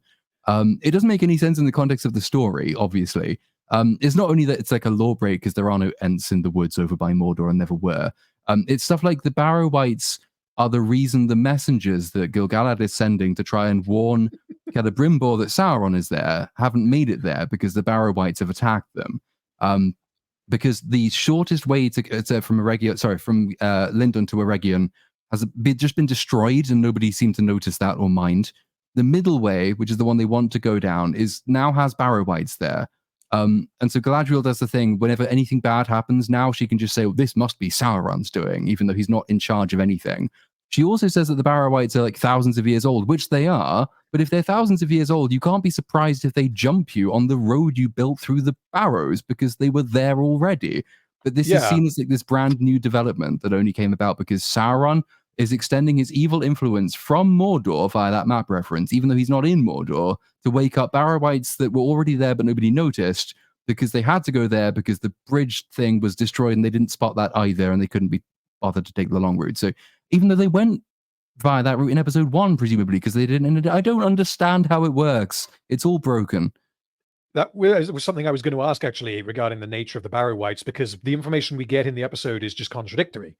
Because Galadriel, the elves use that path to travel sometimes between Lindon and Eregion, and that's the way that the messengers ended up going. For some reason, they went so close to the tombs that they ended up getting attacked. But the fact that they went that way, and the fact that the rest of Galadriel's party were not like, well, we obviously can't go that way because there's evil there, means that they didn't know that they were there, which means that the forest was not spookified until very recently. And I think we get a line about that after the fight, where it was like some evil has summoned them or something. But, like you say, when Galadriel is on the bridge and has her vision that the writer's put in her head, she says there is an ancient evil in those hills. So were they evil men that were buried, or have they only now become evil because Sauron resurrected them? And I think that's the explanation the show is going for, is that they were there, but they were asleep. No, that's the thing. I'm kind of writing on behalf of the show because I don't think the show ever mentions this, but I think the show's explanation is they were always there, they were always evil, but they were sleeping until evil woke them up at some point between episodes 1 and 4. Yes, that I think is the explanation they'll run with. Yeah, and the other question actually is, are barrow wights just a thing that exists, or are these the only ones? I think I think like they're very specifically placed. And oh god, my mind is failing me. Why were they there? So, the reason why I'm asking is it's because the burial grounds of the kings of man. So they're like the protectors of that, supposedly. So I guess the implication is that you can decide where spirits are going to stay because this is an important place to you. That's my best guess. So if you do that, you are a barrow wight then. It's not specific to that particular tomb, I guess. Because essentially the reason why I'm asking is because Galadriel claims to know what they are just before they fight them, which would suggest that she has come across them before or has at the very least read about them. But then she doesn't know how to kill them, which means that she probably hasn't fought them before. But then Elrond does know how to kill them, which means that these can't be the first barrow wights. So I don't understand, if he knows how to kill them, how does everyone else not know how to kill them? I've got a feeling that I think that the original wights were sent by the Witch King of Angmar, who doesn't exist yet, actually. But like the corpses died earlier, and then he turned them into the barrow wights, something like that. Okay. He doesn't exist, and they know about them, but they haven't. And like you say, they evidently know how to kill them, but they've also never. Elrond knows how to kill them because he knows everything he needs to, unless he needs not to. That's not the first instance of them having an inexplicable thing where it shouldn't even make sense in that. Like, one of them has read about it, and the other one of my favorite ones, I believe this was in episode 3, is how there's a map that tells you how to get out of the Black Forest, but there shouldn't be a map because no one can get out of the Black Forest. So how is there a map? How could anyone have mapped it? It's something they do a lot, where if you actually put even 10 seconds of thought into it, that the way it's scripted doesn't make any sense in terms of how would this knowledge base even exist? Which is similar to like what you're saying with the wights. The show doesn't understand its own concept of time, because the Black Forest in Mordor is the funny example where the orcs chase Isildur into it. They don't go into it because nobody ever comes out of the Black Forest. It didn't exist until 5 days ago. Where has this lore come from? Like, you turned this place into an evil place like a week ago. So, like, how do you know? Did you send one guy in who never came back, and so you just said, well, that place must be called the Black Forest now, and it's famous for nobody ever coming out of it? Because, by the way, Shelob lives there now. Okay. Something I wanted to also ask is, what are the thoughts on Theo being the Lord of Pelagia? I couldn't get over the fact that he was like a foot and a half taller from the last, and that's supposed to be like a couple days later. I have a feeling that they would have liked that to have been more of a season-long development, but they had to fast-track it because Bronwyn just doesn't come back. They kill her off screen. So that does a huge amount of damage to everything they were setting up at the end of season 1. Because she doesn't come back and they have to kill her off screen, they reset Theo's relationship with Arondir, Don Lemon. And then they have to fast-track him to a lordship that I'm pretty sure they would have wanted him to earn. And so that even if his mum died at the end of season 2, he could then take on that mantle, because she was very heavily set up to be the leader of Pelagia at the end of season 1. Yeah, but again, the only reason why that was the case is because she decided that she was in charge of all of the peasants at Osterith. Yeah, so that's in charge. Yeah, which essentially means that the reason why Theo is now the Lord of Pelagia is because his mum decided that she was in charge, and now that burden has passed to him. That tracks. Yeah, I mean, that's the best logic we're going to get in Rings of Power. But because so far, obviously, we've got the rings for the dwarves, which is kind of going on now. You've got the rings for men, which is going to be a later season. But we haven't been introduced to a single great king of men. The only one that is hinted might be one of them is Theo. And we're 1.5 seasons into the show. You've got Pharazôn, so the Númenóreans will come back. So I'm sure he'll get one. Is that taken from the books? Not that I particularly care, but like, is Pharazôn or one of the Númenóreans, do they become one of the Nazgul, or is that not how that works? No, he definitely Theo. doesn't. Theo the Númenórean. Theo the Númenórean, famous Theo from the books. Yeah. No. Yeah, the Númenóreans, they're supposed to, that they invade, because Sauron's sort of gathering his forces. The Númenóreans invade, they fight him back. They take Sauron prisoner. They take Sauron back to Númenor. Then he corrupts the mind of Ar-Pharazôn, and he convinces Ar-Pharazôn to try and sail west to reach Valinor, because at this point the Númenóreans are like deathly jealous of the elves' immortality. But by breaking that instruction, that's the thing that brings about the doom of Númenor. He doesn't get a ring, and so he doesn't become a wraith. That's kind of a different storyline completely, but Rings of Power is compressing them, so I'm pretty sure that's how they'll try and compress it. He will, at some point, he will get one of the rings. He will become one of the Nazgul or something, or at the very least, whatever he does with a ring will lead to the doom of Númenor. Yeah, because like you say, otherwise all of what is set up to happen in Númenor has nothing to do with anything else. They're going to do their own thing, and it's going to end with a flood and boo-hoo. Meanwhile, we're doing all this stuff with rings in Middle Earth, and you will essentially be watching 2 different TV shows at once at that point.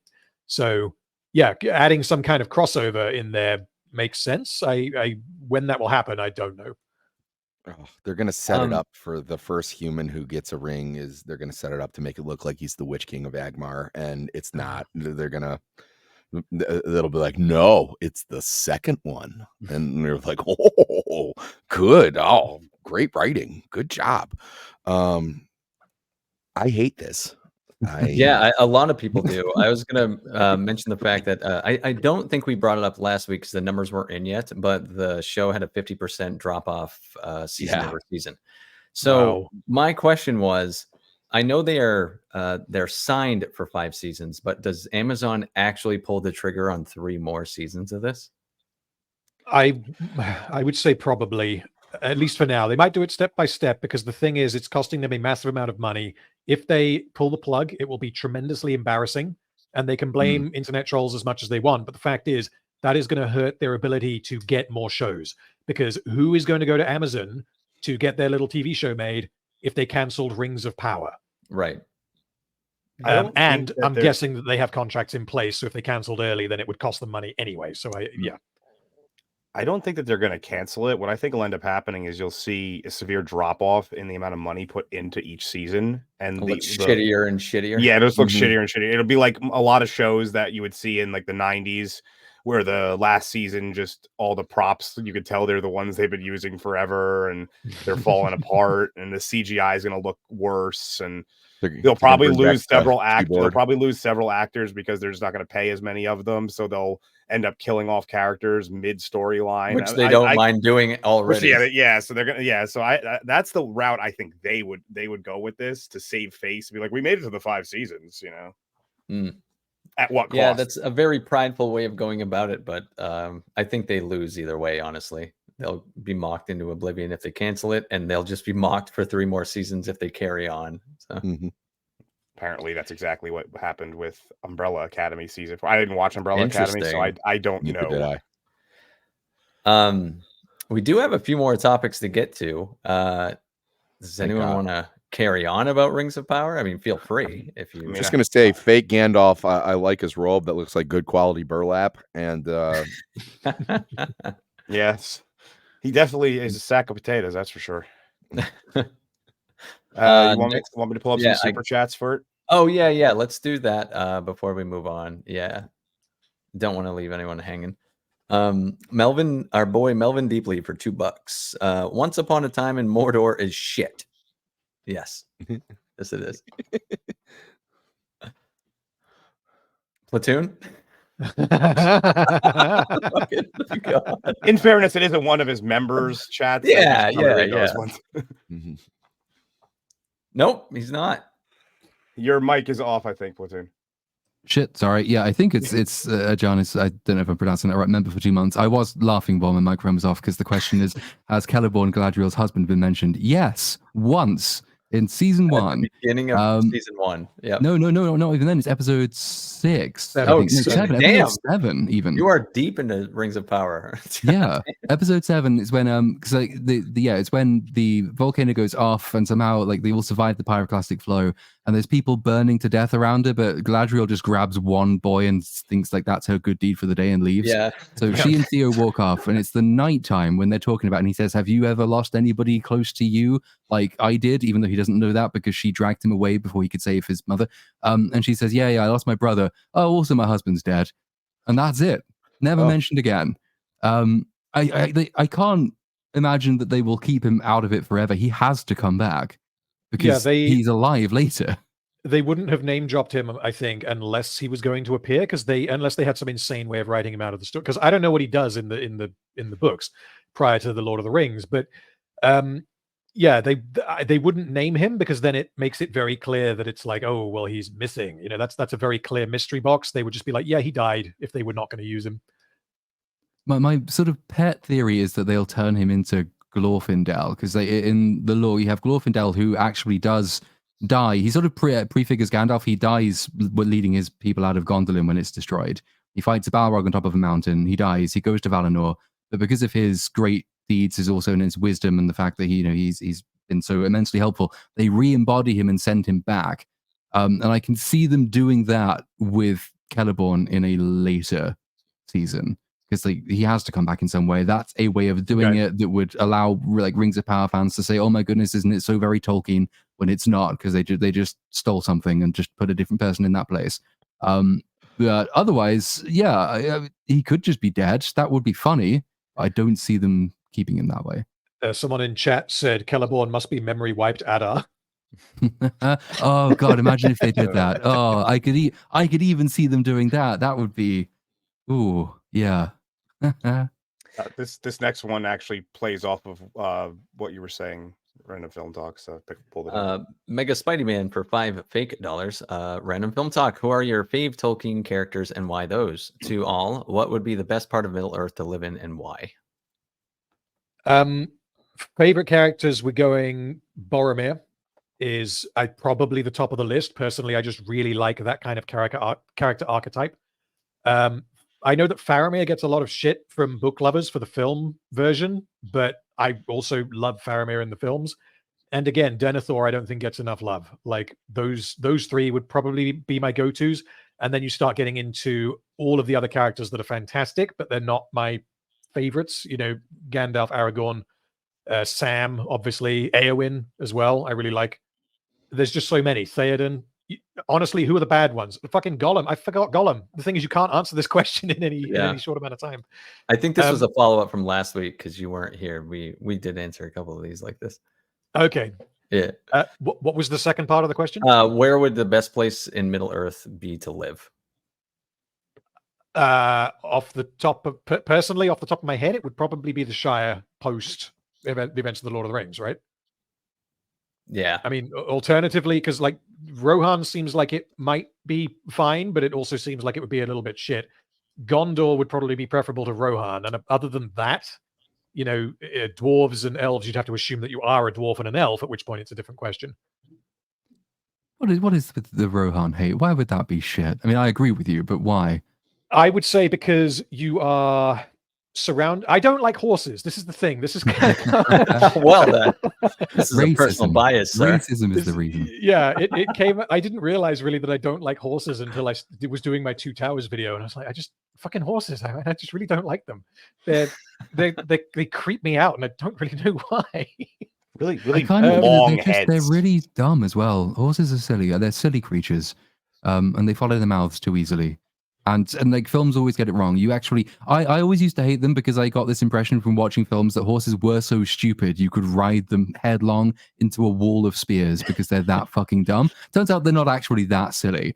But like I actually live in a place which is kind of the Shire already, so I'm biased in favor of the Shire. My dad was going for a walk a few weeks ago, and he goes like with these little country footpaths and stuff. And there's lots of people around here who own horses. And he rounded a corner. And like 50, 100 feet away, there was a woman leading a horse, and it was a long way away, and it saw him, and it got scared, and it backpedaled and fell into a bush. And it's just like he's not tall; he's like 5'5". How are you scared of him? And I'm not a fan. But the Shire is like you have good beer in the Shire, they have a good diet in the Shire. They don't really give too much of a shit about silly people and their political things going on elsewhere, which I like because the rest of the world is silly. And you can beat anyone up there. Yeah. Be realistic. Well, and every now and then a guy with an amazing hat comes in with some fireworks. So yeah, they know how to throw a party. I do like Isengard before Saruman turns it into a factory. True, yeah. Oh no, go ahead and pull that one up. I was gonna say, anybody else have anything with it? This is kind of related here. I think we are all fans of the Shire. LCP LA anime guy. However you want me to say that, sir, I got you for $5. I feel like my old shitty fanfics are better written than this. Yeah, I feel like that's an insult to fanfics itself, and I've written some shitty fanfics. Haven't we all? I mean, I absolutely wrote Sonic the Hedgehog fan fiction when I was a kid. Wow. Yeah, I've never ever written or read. No, that's not true. I'm sure I've read fan fiction, usually written by stupid girls. But like the idea that you can ship like one of the most pure and lovely women in the entire history of the world with actual Satan. Yeah, almost any fan fiction is going to be better than one that includes that as a plot beat. Lance Corporal, got it. Okay, gotcha. I'll remind you of that if you forget. As Rings of Power has confirmed to us, if you go and betray your country, you can get a promotion. So you should consider doing that. Like, steal the nukes and jump off a cliff with them or something. Platoon? Oh, John is for $10. Are you telling me they killed Celeborn so they could have the dumb, stupid, weird romance thing with Galadriel and Sauron? Also, Platoon, is the Dune project still going on behind the scenes? I think the answer to the first question is probably yes, which is mad because who else could possibly have killed Celeborn? And in answer to the second, it will be once Rings of Power is out of the way. Let's see what else we got here. Since Lance Corporal has another one. Lance Corporal anime guy for $5. Am I saying this right? The Omnissiah? Warhammer. Whoa. The flesh is weak. is displeased with this entertainment, preparing the invasive procedure to curtail this hearsay propaganda. Praise the machine god. I don't know. Okie dokie. Garth Knight has quite a few today. Yes, sir. Thank you, Garth Knight, for $4.99 more. I used to feel like I was on a pedestal being a Star Wars fan above Star Trek and the Lord of the Rings goobers. Times have changed. How are these three ranked now, panel? LOTR at the top, baby, in my opinion. Well, do we have to add Rings of Power into the Lord of the Rings? I think the rejection of Rings of Power is why Lord of the Rings stands at the top still. I used to argue that Star Trek fans were the most will fight for it the most, and that has become not the truth. And I do think true Tolkien fans have proven that they're just not going to show up for your dumb shit. So yeah, I do think it does elevate it because of that. Agreed. Yeah, any other soups you're bringing up? Oh, I was waiting if anybody else had any other answers to that. Or I'm going to pull up all of Garth Knight's in a row. He's got a couple, quite a few of them. Right. So, no, I know we're just getting already near the 2-hour mark, and we do have a few more things to talk about. So, well, we can rapid fire them. Garth Knight for another $4.99. My God, man. By the way, Bagface is a gem. I'm a normie like him, but it doesn't stop me being entertained by you folks being critical of media. Yeah, we all think Bagface is a gem. He's great. I totally agree. Just an unpolished gem. That's all. I love him. He's a good guy. Garth Knight again, sir, for another $4.99. Okay, be honest, panel. Is there an adjustment I need to make my 4K TV to be able to see this Rings of Power show more clear? Or is it like Game of Thrones season 8, episode 3? As a former audio-visual person, I know exactly how you can fix this. What you're going to do is you're going to go behind, you're going to unscrew it off your wall, and you're going to take it and throw it out the window so you don't have to watch the show anymore. Yeah, I was going to say, hit the power button. I don't recommend. Yeah. I don't think, I know that, in particular, in the first couple of episodes of Rings of Power, it's pretty dark. Probably should have been a little bit lighter. I don't think it's as bad as episode 3, season 8, Game of Thrones, because that was that's probably the worst of all time. I don't think I've ever seen something that dark. Ever. Yeah, no, that was insane. I got one more from Garth Knight here. Yep, complete the quadfecta of. Sure. Garth Knight again for another $4.99. Just dropping those $5 bombs. What do y'all think? James Earl Jones' opinion of the no in Revenge of the Sith. Revenge of the Sith. Sorry, yeah. No. And what's ROTW? Well, that's going to be Return of the Jedi. That's supposed to be ROT. Yeah, Return of the Jedi. Yeah. I think Gotcha. By the way, the expansion pack to Battle for Middle Earth, which is Rise of the Witch King. Oh, perhaps it is. By the way, thanks for hosting on Brownie's behalf, Cynic. Yeah, man, that was a lot of fun. If he ever needs a break again, I'd be more than happy to fill in for him. Just for the record, the no overdub into Return of the Jedi was cringe. That's probably my least favorite change that George Lucas made. Yes, I think it's worse than Han Shot First. It's ridiculous. Yeah, it really is ridiculous. Kind of silly. Like Han Shot First, you get that weird jarring effect they use, and it's silly looking. You can kind of chuckle at it. That just makes it kills your soul at the end of Return of the Jedi, because it takes all of the emotion of the scene out of it. It makes it explicit instead of implicit. Like anyone watching that scene should know exactly what he's thinking. You don't need him to go no. Well, he's fucking Did he do it just to at least connect it to episode 3? It was 100%. That was it was just already because did that when you put Hayden Christensen in at the end. It was just I know, but it's because it's like a circle. It's like poetry. No, it's like poetry. It shouldn't have been in Revenge of the Sith either, because that end scene is just it's supposed to be such high tragedy, and it's just kind of comical. Yeah, it would have been better if the scene was completely silent. Mm-hmm. Yeah. Which he wasn't. Yeah.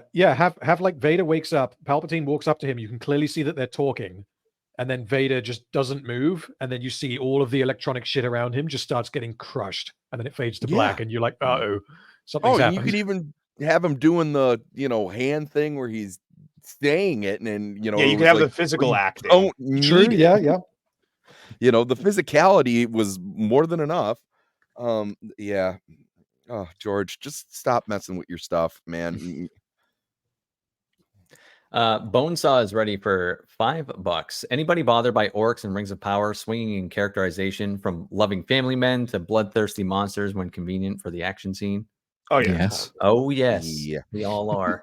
But by the way, Probably. Cynic, I think you have to, because whenever Bonesaw is ready, I think you have to say it the way that Macho Man did. Let me practice. Bonesaw is ready. Yeah, for sure. I will practice my Bonesaw Macho is Man a little bit. ready.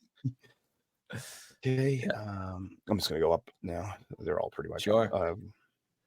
up. TGV Monster again for another $5. Thanks, dude. Juan the Hound of Valinor is cool. The doggy, he kills werewolves and beats Sauron in werewolf form, but I wouldn't want Rings of Power to touch it. That does sound cool, which is why I don't want to see it. Right. But there's so much cool stuff with Sauron, and this is a guy who's the Lord of Vampires, who can turn into werewolves, who does all this amazing shit.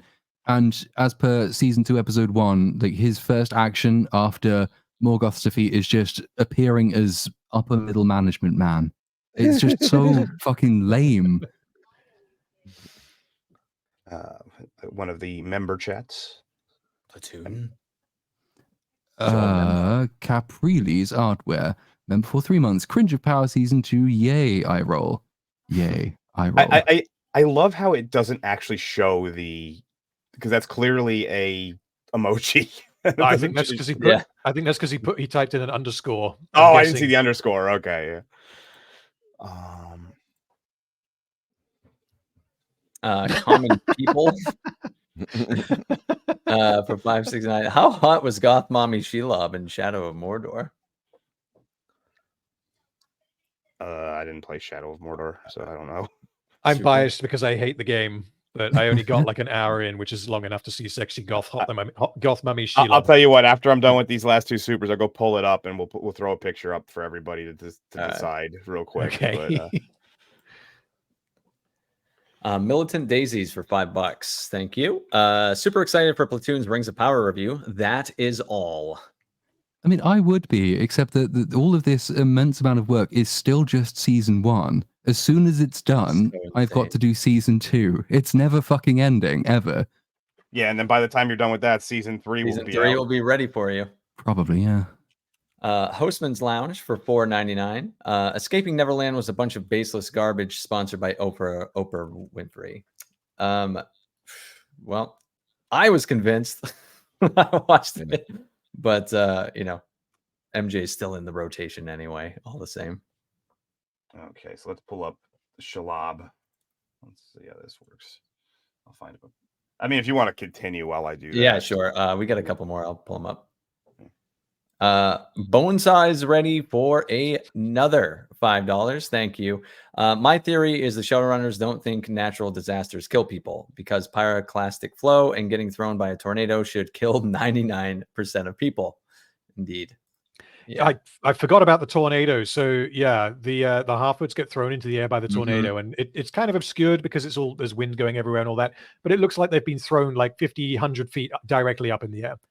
And I was thinking, like, giant trampoline, like, what are we going to do? Are they going to land in the bush? They're going to land in the river? Are they going to land on a tent? And in episode 4, they're just like, come on, let's go. Like, they just landed and they're okay. They don't even attempt to give any kind of an explanation. Tunlito for $5. Were all the weird first stage critters with the evil guys? No dragons, Belrogs, vampires, werewolves, randomly the one troll.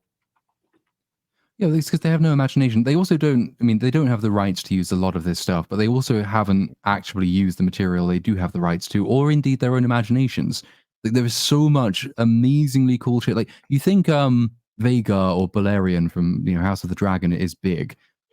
First Age, there is a dragon that is so big, and Salagon the Black, that when Elendil's father, kills it, it falls on a volcanic mountain range and crushes it. Like, that's a big dragon. There's amazingly cool shit in there, and it's just nowhere. It's such an empty world. It's like it's an extension of the problem with there only being 3 named elves we know anything about. There's nothing going on anywhere where the camera is off. And let's see. And for you, Platoon. Sword in the Store member for 3 months. Rings of Power can eat my ring piece. Yes, it can. Platoon, that's got to be the name of your video. Yeah.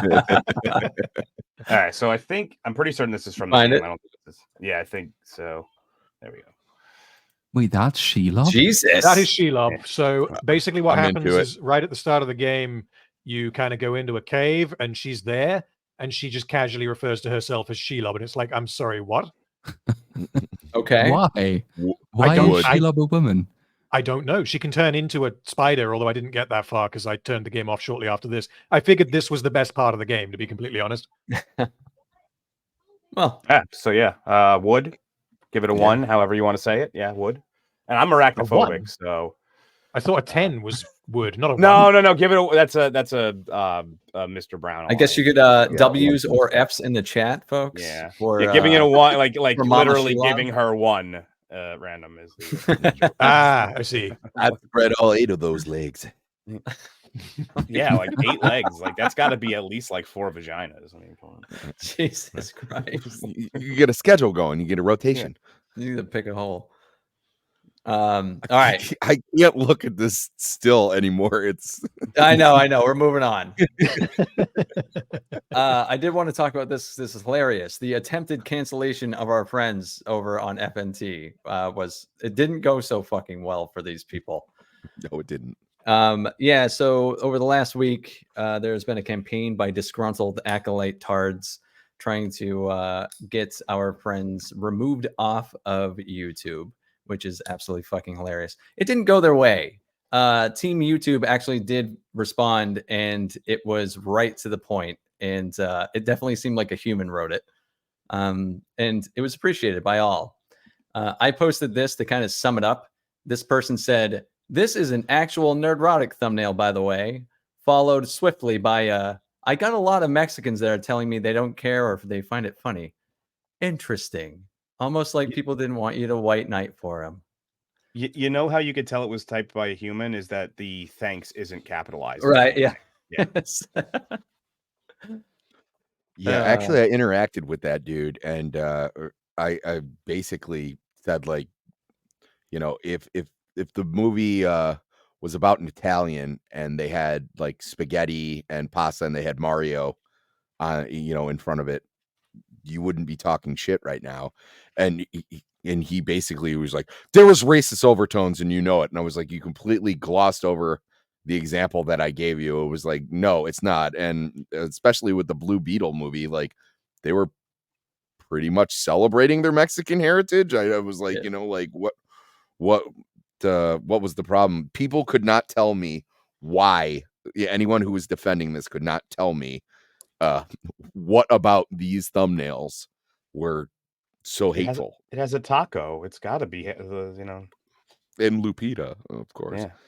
Oh, and a Death. I really would love a Death Star pinata. I think that is a great. That is a great design for a pinata. It's an efficient shape and it makes sense. It's topically relevant for the explosion portion. Yeah, I didn't know if anyone had followed this attempted cancellation though, because it was Yeah, I was in the video unsuccessful. that they used to try and get these channels taken down. It was the last clip was me saying that we should absolutely be oppressing whatever that weird fucking dance move Amanda Stenberg did. And the person who created that video interpreted that as me saying that we should oppress black people. It's like, no, you're lying. You must know you're lying. That you cannot make that mistake unless you are operating in supremely bad faith. And I'm fine with with people operating in supremely bad faith. People are allowed to do that stuff. You're allowed to not like Nerdrotic Geeks and Gamers, anyone on this panel. You're allowed to hate us as much as you want, disagree with whatever you imagine our politics are. That's all fine.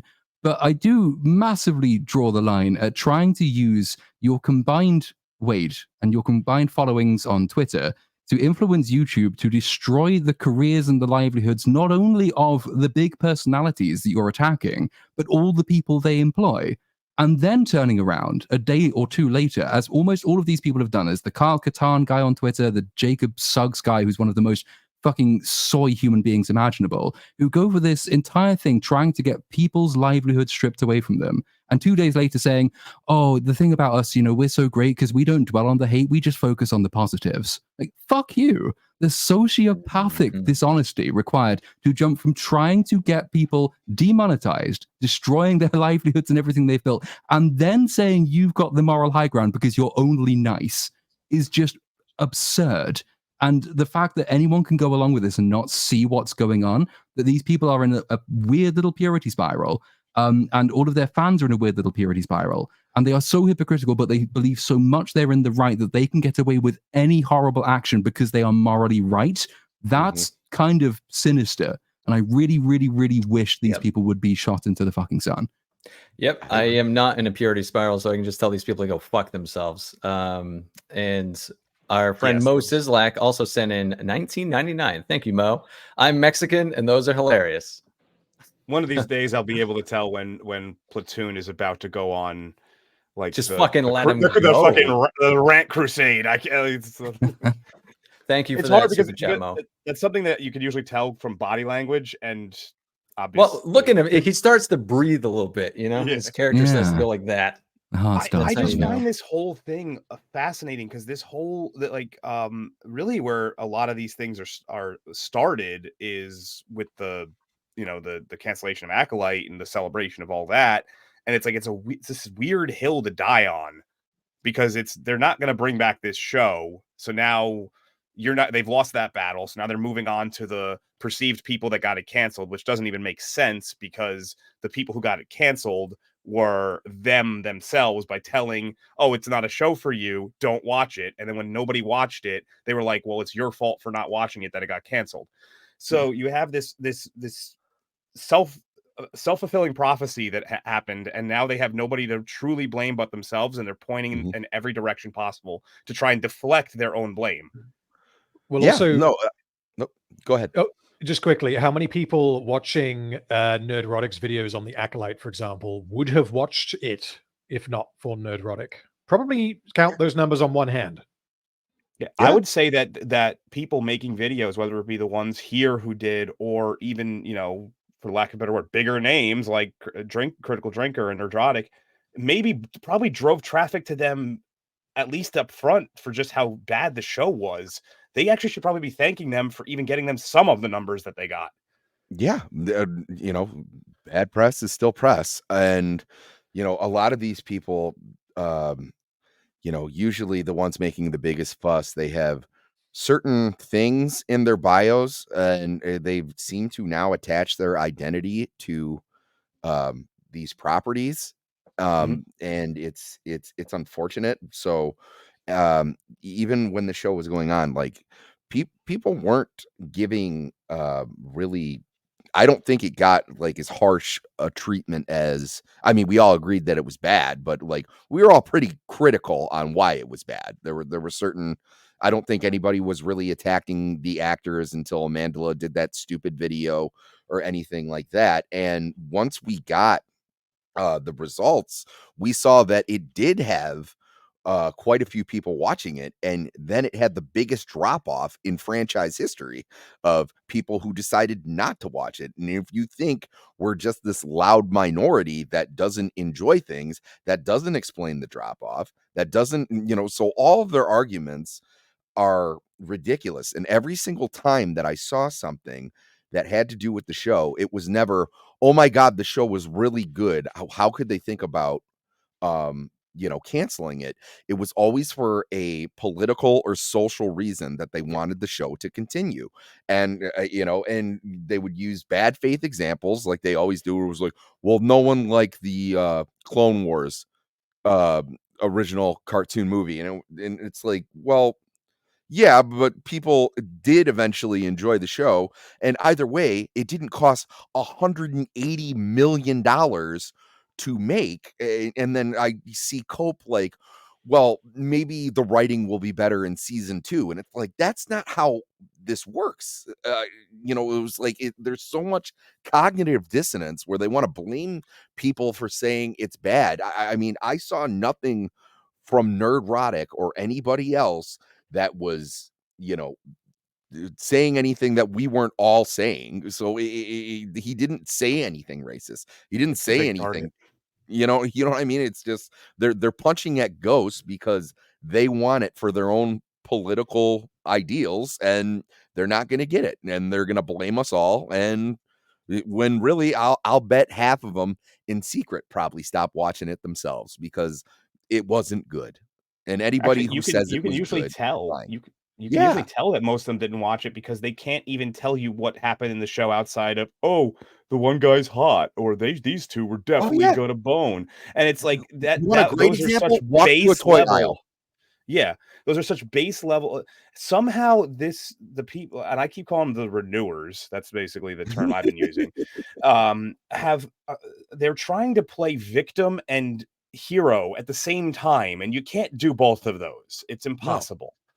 And definitely the not only was the Amanda Stenberg video a huge deal, but also the fact that episode 3 and then inevitably everything past that became so terrible that it just was this perfect storm of god awful that made it dip. And everybody that wants it renewed seems to think that it's just Disney's obligation.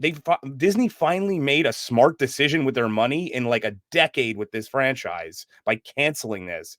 And everyone seems that on this side, which I think is mostly bots and burner accounts anyway, seem to think that it's their obligation that Disney should just sink money into this hole forever. Because they think the Sith Lord is hot or something. It's yeah, sorry, I just got back, so I didn't know. It's okay. That was pretty much me and Sammy just kind of going on a rant. I'm sorry. That's totally fair. We had a couple more topics too. This Oh no. fucking drop. I have like zero fucking. What is that? This is the Minecraft movie. The Minecraft movie. Is that the live action version of the kid from How to Train Your Dragon? Oh, he does look like that. Yeah, this is the Diversity Craft movie. But just to be clear, are we allowed to say this looks shit, or is that an expression of hate that is going to see us cancelled and demonetized? Just so I understand what the rules are here. That's incredible, right? Because over 1 million people have disliked the trailer on the main trailer already. Those numbers keep going up, and I love it. It's really incredible. I can't even look at that image for too much longer. Yeah, it's fucking jarring. Yeah, so that movie's coming out, and it released a 1.5 minute teaser trailer to introduce us to every probably main protagonist that no one's gonna like or be interested in. It seems to not be clicking with anybody at all. It's I don't know if it's the most downvoted one. Articles out that say, "Oh, newsflash, it's not meant for you." Yeah, it was either IGN or like Game Rant or something. It's one of the usual suspects. And so I saw this shared, and it's like, well, I'll read it and see why this is not meant for me. The entire thrust of the argument was, well, it's not meant for adults. It's just meant for kids, as though that's an excuse for everything just being shit and pointless, and you don't have to care about it. But like I did, I thought, well, I used to do a bit of journalism every now and then. I'll do what this actual current day journalist didn't do and just look at the demographic of the average Minecraft player. And wouldn't you know, it's a 24-year-old male. So why is it not meant for me? Why is it not meant for that demographic? If you're saying it's targeted at kids because Minecraft is a game for kids, that all the statistics show that Minecraft is predominantly played by guys in their 20s, and it is an average. There are lots of kids who play it as well, obviously. But there's a lot of older people as well to drag the average age up. Why is it that the film isn't made for the target audience of the game? And is that not then going to lead it to ruin? Because the people most likely to pay to go and see it won't do so.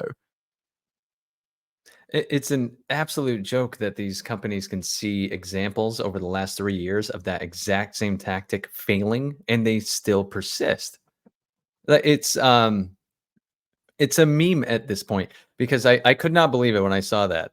That someone wrote the exact same article that we have memeified repeatedly of this movie's straight white males. This movie is not for you. Why are straight white males not watching this movie? Like 2 months later. And then I hope the straight white males, we strike again. I always wish this for when they pull shit like this is, okay, let it bomb in theaters. Then we'll start a online movement to get it back into theaters like they did with Morbius. And then, have them play it again. Did they try that with Madam Web? Twice. Oh, yeah, it was attempted with Madam Web, yes. Okay. That would have been it didn't work. Sony didn't bite the second time. Damn. It just makes me wonder if some of these movies that have succeeded are made with resentment behind the scenes. Like, God damn, of course we had to make Deadpool and Wolverine, and it was a huge fucking success. Fucking white guys. God fucking damn it. Yeah. Oh no, you're 100. A lot of these movies are made with resentment because they're made by people who don't like the target demographics to begin with. So they make them actively against those demographics to be a big middle finger. But it ends up happening is they just have to turn it back on themselves because they don't make any money. Yeah, here's the fucking L that you manufactured. You can have it. You drop this. Yeah. God, it's it's incredible. And that thing's gonna drop in April, apparently. I don't know what they can possibly do to even fix that because it looks conceptually like a giant piece of shit.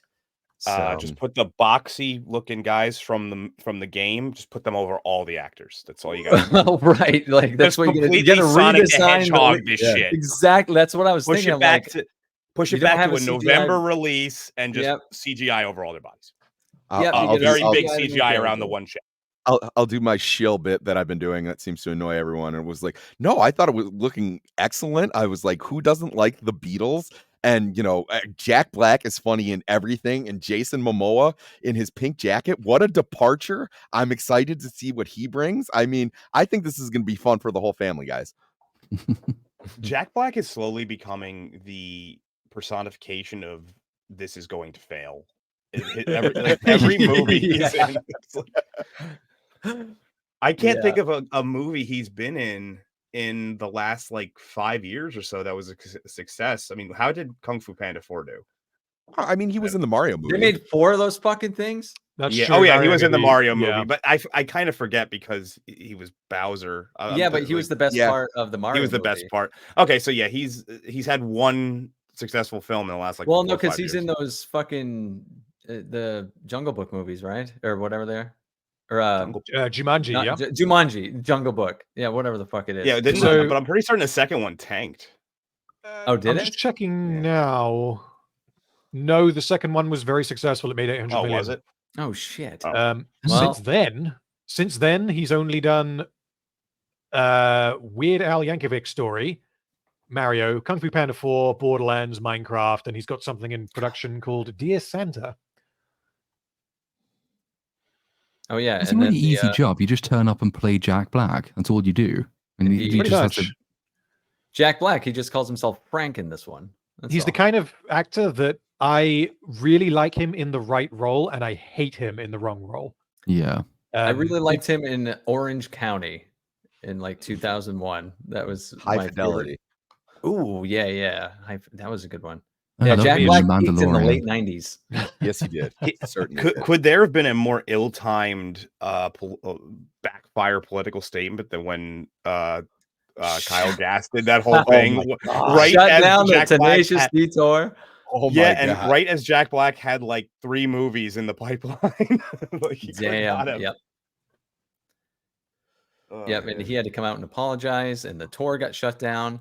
I heard that tour got shut down too because the insurance from then on was going to cost so much that that it was just not reasonable to carry on. Not that anyone actually cared about what was said. This is the right answer, by the way. Jack Black in Tropic Thunder. Yeah. Because he was playing he was playing an exaggerated version of everybody that his type of actor becomes. That's typecast drug addict that is gonna go down a really bad path. God, sorry. Don't show that again, please. Never again. Oh, until it comes out, of course. Even the little details about it are kind of fucky because you're sort of distracted by how abhorrent the entire thing looks. But even if you get into sort of the granular details, there's the two shots, sort of shot, reverse shot, and the sun is shining over the right shoulder of both characters in both shots, even though they're standing opposite each other. So they evidently just didn't change the lighting on the soundstage. And so it's just, even the lazy little details like that are wrong. Speaking of lazy, Jason Momoa has just decided to say, fuck steroids. I am done. Well, he came out a while ago. So he doesn't actually lift weights unless somebody's paying him. He hates it. So hell yeah. I totally understand that. Lifting weights there's just no end to it. There's no final point. There's never anything is good enough in lifting weights. Yeah, that's kind of the point, though. And I'll be honest, if you're Jason Momoa, then I'm amazed that you don't lift weights. I mean, I encourage people to well, he does. Pacific Islanders actually, Pacific Islanders are actually very like naturally strong people. I don't just genetically, it's insane. And they're also kind of naturally doughy as well. So yes, specifically Samoans. He's Hawaiian, but Samoans tend to be a little. They don't have the best genetics for low body fat percentage. Listen to this racist. Yeah. Using biology and shit. Yeah. Shame on you. I mean, I don't have a great body fat percentage myself. I'm allowed to say that. And I don't have a genetic reason for that. That's just me liking pizza. Yeah, I just like eggs. Bro Jogan strikes again. Are you sure you're not at least part Italian? Would that explain it? No, actually, I had a genealogy test done. I have 0% Italian. So what? You know, I know I'm from New Jersey. How is there no Italian here? Like, I had a wild I'm thing. 50% Italian. I thought you were more Italian than me. Damn. No, I'm like exclusively Eastern European for.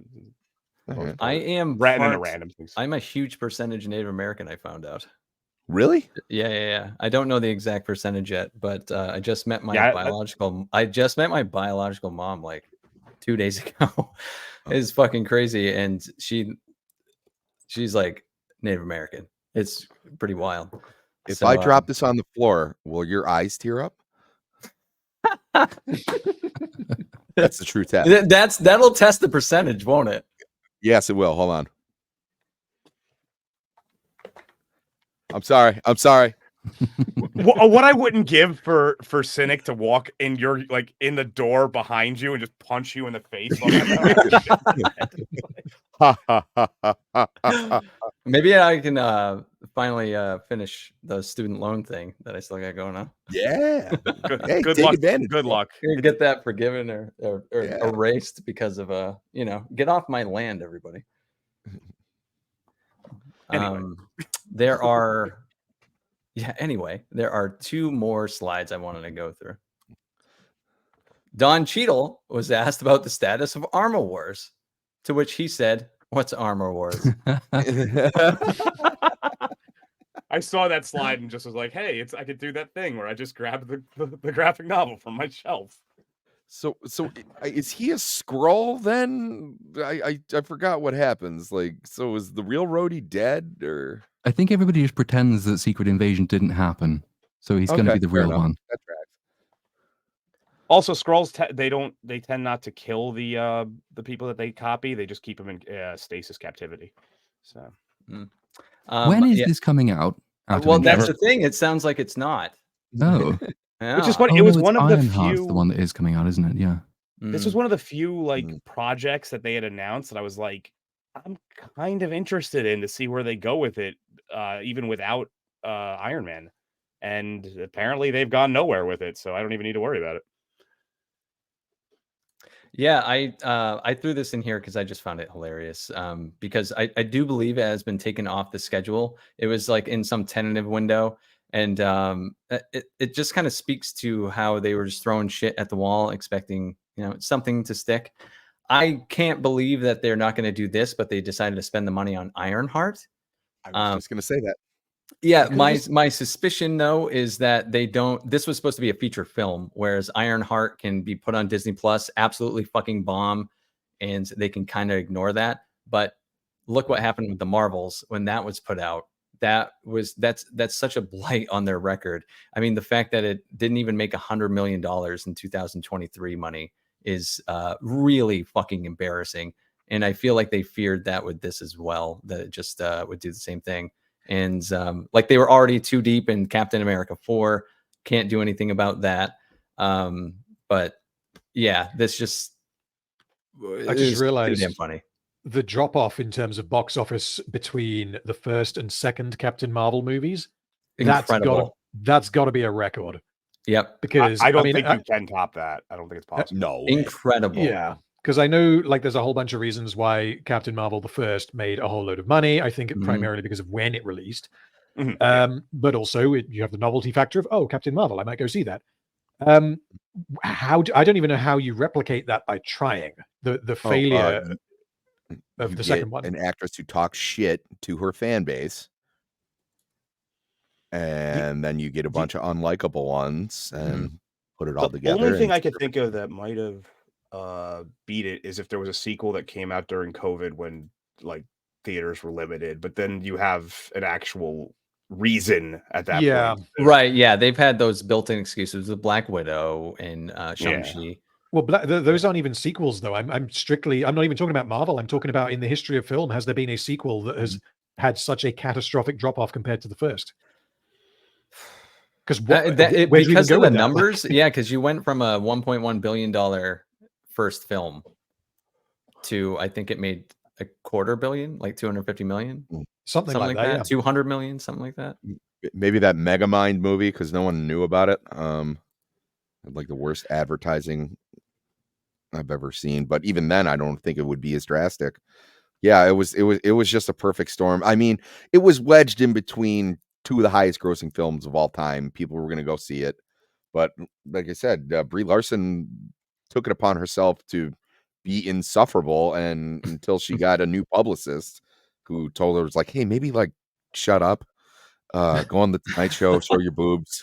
People will like you again. And, you know, it worked. She got the second movie because for a while they didn't even think they were going to do that because just how unpopular she was testing.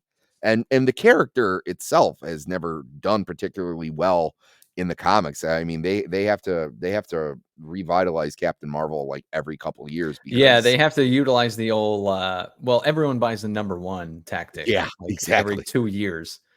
Yeah. The character sucks, and then Brie Larson became insufferable before the release, and that it was doomed. It was like they thought, well, if we put 2 more heroes in the sequel and call it the Marvels, well, people love ensemble movies. No, also people like good movies. Yeah, I forget. It's been a while since I've seen it, and honestly, it's the fucking Marvel, so I don't remember it. But don't you have to have watched one of their like spin-off TV shows in order to know who one of the characters is? You have to have watched 2 of them. You have to watch Ms. Marvel and WandaVision. Oh, which were not even back to back. They were spread out by over a year. Yep, that's what everybody likes before a movie. Homework. Yeah. Because I had that problem with the Doctor Strange movie, which was also crap. It was like, I don't know what's happening because I haven't watched your goddamn TV show. Right. Yeah. That was even worse because you have to have all the homework from the previous movies, and then episode upon episode, full seasons of 2 fucking television shows just to understand a movie that sucks ass. It's funny because the drop off is almost it almost mirrors the character itself in the comics because Ms. Marvel was incredibly popular. The actual Ms. Marvel, black suits with the yellow trim, all that. Then when they made her Captain Marvel with the lesbian haircut and all that, it completely tanked all sales of her comic. The popularity of the character went through, and they kept making her more powerful and more prevalent in storylines, which then negatively affected everything else around it. It wasn't, obviously that's not the only reason why comics failed, but it's one of the biggest examples of comic failure in the last decade. So, well, this isn't going to come out. So, but Ironheart is, everyone. Just remember that Ironheart's coming out, I believe, at the end of the year. So I can't wait to talk about that. Wait, is it at the end of the year or is it next year that Ironheart's coming out? I think it's next year. Oh, okay. I hope it's next year because we've already got Agatha coming out. Yeah, we have Agatha.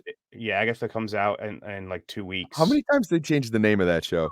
I think the first one was a legitimate change, and then they seem to have just been not sure what to do and turned it into like a joke. They tried to meme it. Yeah, it really it didn't land. Work. Because it's Agatha. No one gives a shit. See, I don't even know who Agatha is. She was in Did you see WandaVision ever? No, I haven't seen any of the Marvel TV shows. Oh, you lucky person. Yeah, Well, I was going to call you lucky. It's even though they said that you wouldn't actually have to watch any of the Disney Plus shows to understand the mainline films, they were lying when they said that. Agatha is the evil witch who becomes an evil witch toward the end of WandaVision. I barely remember her, played by Catherine Hahn, I think her name is. And the actress is quite good in a few things I've seen her in, but like the character is nothing there, and now they've given her own show. So hooray for that. Yeah, and its shelf life is long gone. They may have had some success if it came out within a year of WandaVision, because the character did have some memeability, and people genuinely enjoyed her in that show out of all things. But 5 years later, no one cares. So, yep. Well, any other words on this before we move on to our very, very last topic of the day? Would have been shit anyway. The last one is Alien Romulus. Someone had brought that up. But yeah, it finally passed 300 million worldwide. Its budget was $80 million. So even with marketing, it is going to be profitable. Well, that's that, guys. That's the show. Yeah, I mean that pretty much sums up that topic. Yeah, we are gonna get a sequel. We're absolutely gonna get a sequel. Does anyone think? I know the panel is I wouldn't say split, but some people liked it more than others. I can tell you that. Anyone looking forward to the sequel? I'll watch it. I think they can improve on the previous one. Yeah. I don't think it was it was complete, no way that this can be recovered for that. But there do needs to be some significant improvements. Honestly, I just didn't like being gaslit saying like, oh, it's a really good movie. I was like, no, this was a fun, just like with Beetlejuice. This was a fun movie. This was, a great theatrical experience. But at the end of the day, it had some key problems, and I've heard people who want to put it in the middle of, it was like, well, it wasn't as good as Alien, but it's better than Aliens, and it was like, no, it wasn't. But yeah, it doesn't mean that it was a terrible film. I mean, it was better than Resurrection. I'll give you that. But I'm sure they're gonna make Alien Remus, and I mean, I feel like I'm such a fan of the first two Alien movies that I'm at the point where I will pretty much I still have hope, and I will go and see every Alien movie that comes out. Romulus. That's how good those movies were. Yeah, like that much. Yeah. So because I was too young, I was too young to see the Alien movies that came out in the 90s and early 2000s in the cinema. But I saw AVP 2 in the cinema. It was the first one I saw in the cinema. Then you got Prometheus, you got Covenant. I saw all of them. Romulus is the first one that has been released since I've been able to see one in the cinema, and I haven't gone because this was better than Resurrection, I feel. But I think the worst in the franchise is still Alien versus Predator Requiem, and that stands for Predator and Alien franchises, I guess. But I don't know, being better than Alien Resurrection is not a bar that's very hard to, But you don't need to see that. If you've seen all the other Alien films, you've seen this film. Yeah. You actually don't need to go and see it. You know what all the beats they're hitting are going to be. All they'll do is use them in ways that break the story both before and later. And in the interim, do absolutely nothing with any character, any plot line. They'll just, wheel out poor old Ian Holmes' corpse to completely overdo the whole evil robot thing. And then they'll have some random person inject themselves with Prometheus goo because we need to have that back for no fucking reason. And then it's just such a joke movie. It's so pointless. It doesn't need to exist. And yet it's made loads of money. Hooray. Yep. Well, that wraps it up as far as topics go for this week, though. Any last thoughts on the Alien Romulus situation here? No, but I almost just choked in my own water because of Prometheus goo. Well, I know Dark Hour, you have a hard out. You have a class Yes, to yeah. teach, so Yes, I have to go teach people to choke people. So excellent. Cool. Consensually? yes. Okay. Some of them do it for kinky reasons, others do it for self-defense. It's you know. But yeah, I'm gonna be obviously I took on this producer gig while I was already had a schedule set for everything. I'm gonna start working it out a little bit better so this doesn't happen in the near future. But yeah, it's, Well, cool, man. Yeah, we will chat throughout the week, but we will also see you next week. Yes, I will see you guys then. All right, man. Boy. See you guys all later. Bye. See you later. Bye, buddy. I will do the. You gotta leave Dark Hour. Okay. He leaves his camera on and walks off. I'll get through the rest of the super chats here though. Let's see. Andrew Valdez from 199. Rest in peace, James Earl Jones. Yes. Oh, when? While we have everyone at peak watch right now too, we got 1100 still watching. We do start earlier. We start at 4 p.m. EST now. That is going to be the new regular start time. We were starting at 5:30, so I just want to mention that for everyone if no one's caught that. Again, my chat for a California $5.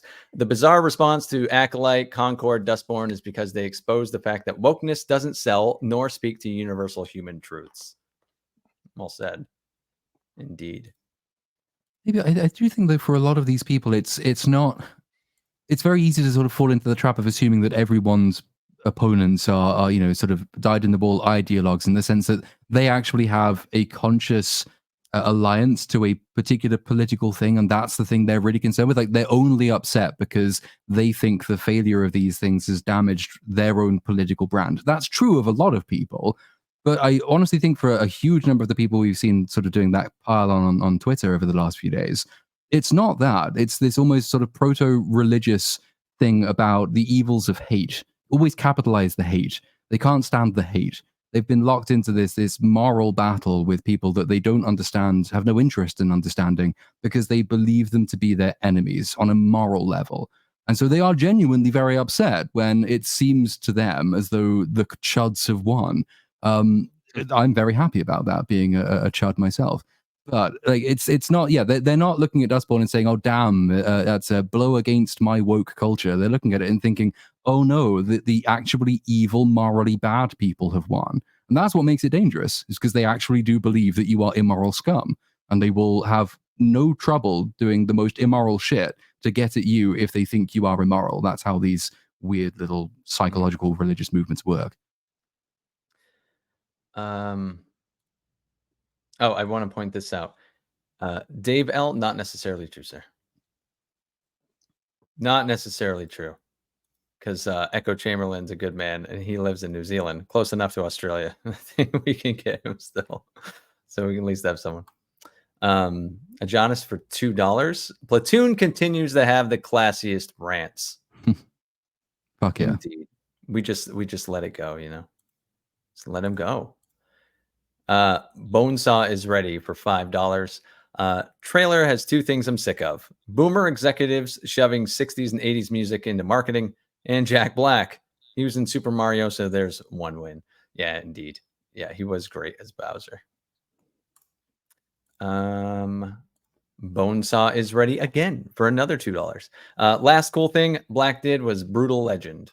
Hell yeah. Brutal Legend is amazing. I don't remember love Brutal Legend. It's a video game, not a film. Oh. Yeah. It's his kind of love letter to heavy metal. I think it came out on the PS3. It was that kind of era. I had it on. I had it on 360, and the Ozzy Osbourne cameo was probably like one of my favorite things ever. Yeah, the soundtrack is so good as well. It's brilliant. Yes, it is. It's a weird game though, honestly, because it starts kind of like as a third person hack and slash, kind of like a God of War type, and then it transitions into this really weird, almost like real time strategy, but where you play as one of the guys on the battlefield. So I haven't really seen anything like it before, but it is a good game. I started replaying it quite recently. I might actually give that a replay. It's been a long time. Spectre Von Baron for $20. Thank you very much, sir. Or madam. If I made the Minecraft movie, I'd have made a cross between the Christopher Robin movie and The Martian. A father trapped in Minecraft, getting in touch with joy of creation as he tries to escape and get back home to his family. Well, that's certainly not what they're fucking doing. It sounds like loads of fun, but like, you can't really beat the South Park episode though for stories set in Minecraft. And that's World of Warcraft, but you could do the same thing. Yeah, I think they did do a Minecraft episode as well, but yeah. They did. It was the I think it was the informative murder porn episode where they hid Minecraft. They hid the password for their informative murder porn inside Minecraft, and Randy had to learn how to play Minecraft in order to solve the riddle or something. Yeah, it was how do you tame a horse in Minecraft, and that was it. Yes, he's like, what's a Minecraft, or what's a Minecraft? And oh shit, Platoon, here you go. Ooh, Grendel Vivat has given 50 memberships. Thank you very much, sir. Welcome to the members. And Grendel again. He's a member for 17 months. Rest in peace, James Earl Jones. Nearly 70-year career. Yes, indeed. Yeah. Jesus. Absolutely. Oh, you retired? You should go edit the Wikipedia page and see how fast it comes back adjusted from your M8566 member for 3 months. These new hobbits were genuinely hilarious. Yeah, goofy bastards. I would have found them much funnier if they weren't wasting my time. Because the first one that they bump into, the guy with his hair all over the place, who's like, I don't know what her name is, but also I do know what her name is, and we're just having this fucking silly word games. And then he goes, "Shush, stop being so loud." And it's like, but you were just standing here playing silly word games. Are you worried or not? Like, they're just trying to fill time. That's all they're doing. Last but not least, Larry, of course, our regular. Larry for $20. You made us look. Yes, you did, Larry. You always do, sir. Thank you so much. I appreciate that. And we appreciate everyone in the chat. I want to go around and, well, there's only 4 of us. So let's go around and see where everyone's going to be up to later this week or in the future. Sammy, where are you going to be, dude? You can always find me on Diabolical Souls channel. We have an animation appreciation show right now. We're covering Invincible on Tuesdays. Wednesday, we usually do some sort of animated film with some sort of cultural significance, or we do Wicked City, and that was wild. And right now we're doing Terminator Zero on Thursdays. That's our anime day. And other than that, sometimes I'm on Zax's channel for Circle of Jerks. Sometimes I am on Gooch's channel again on Sundays. And every now and then I'll see something that I appreciate, or saw something that offends me so much that I make a video. But I did just post my first couple. I did one on the Fleischer Superman cartoons. I did one on The Crow, and I also made a live album a couple months ago. So if you guys want to check that out, you can find me on YouTube and Twitter at Sammy3Pete. Yeah, link it will be in the description and on the re-upload as well. Yeah, thanks so much for coming on, man. Really appreciate you. Yeah. And Random Film Talk, thank you for coming on, good sir. What are you going to be having me? Yeah, absolutely. It's so long since I last saw you, and it's going to be so long till I see you again. I don't know what I'm going to do with my life. Yeah, it'll be approximately 6 days, something like that. About that, yeah, something like that. And so basically right now I'm balls deep in Rings of Power, and I will be until halfway through October, basically. And yeah, I've got the videos out, long boy videos out on the first 3 episodes. I'm in the process of working on video number 4. And I'm expecting that they're going to get longer, because that's exactly what happened with season 1.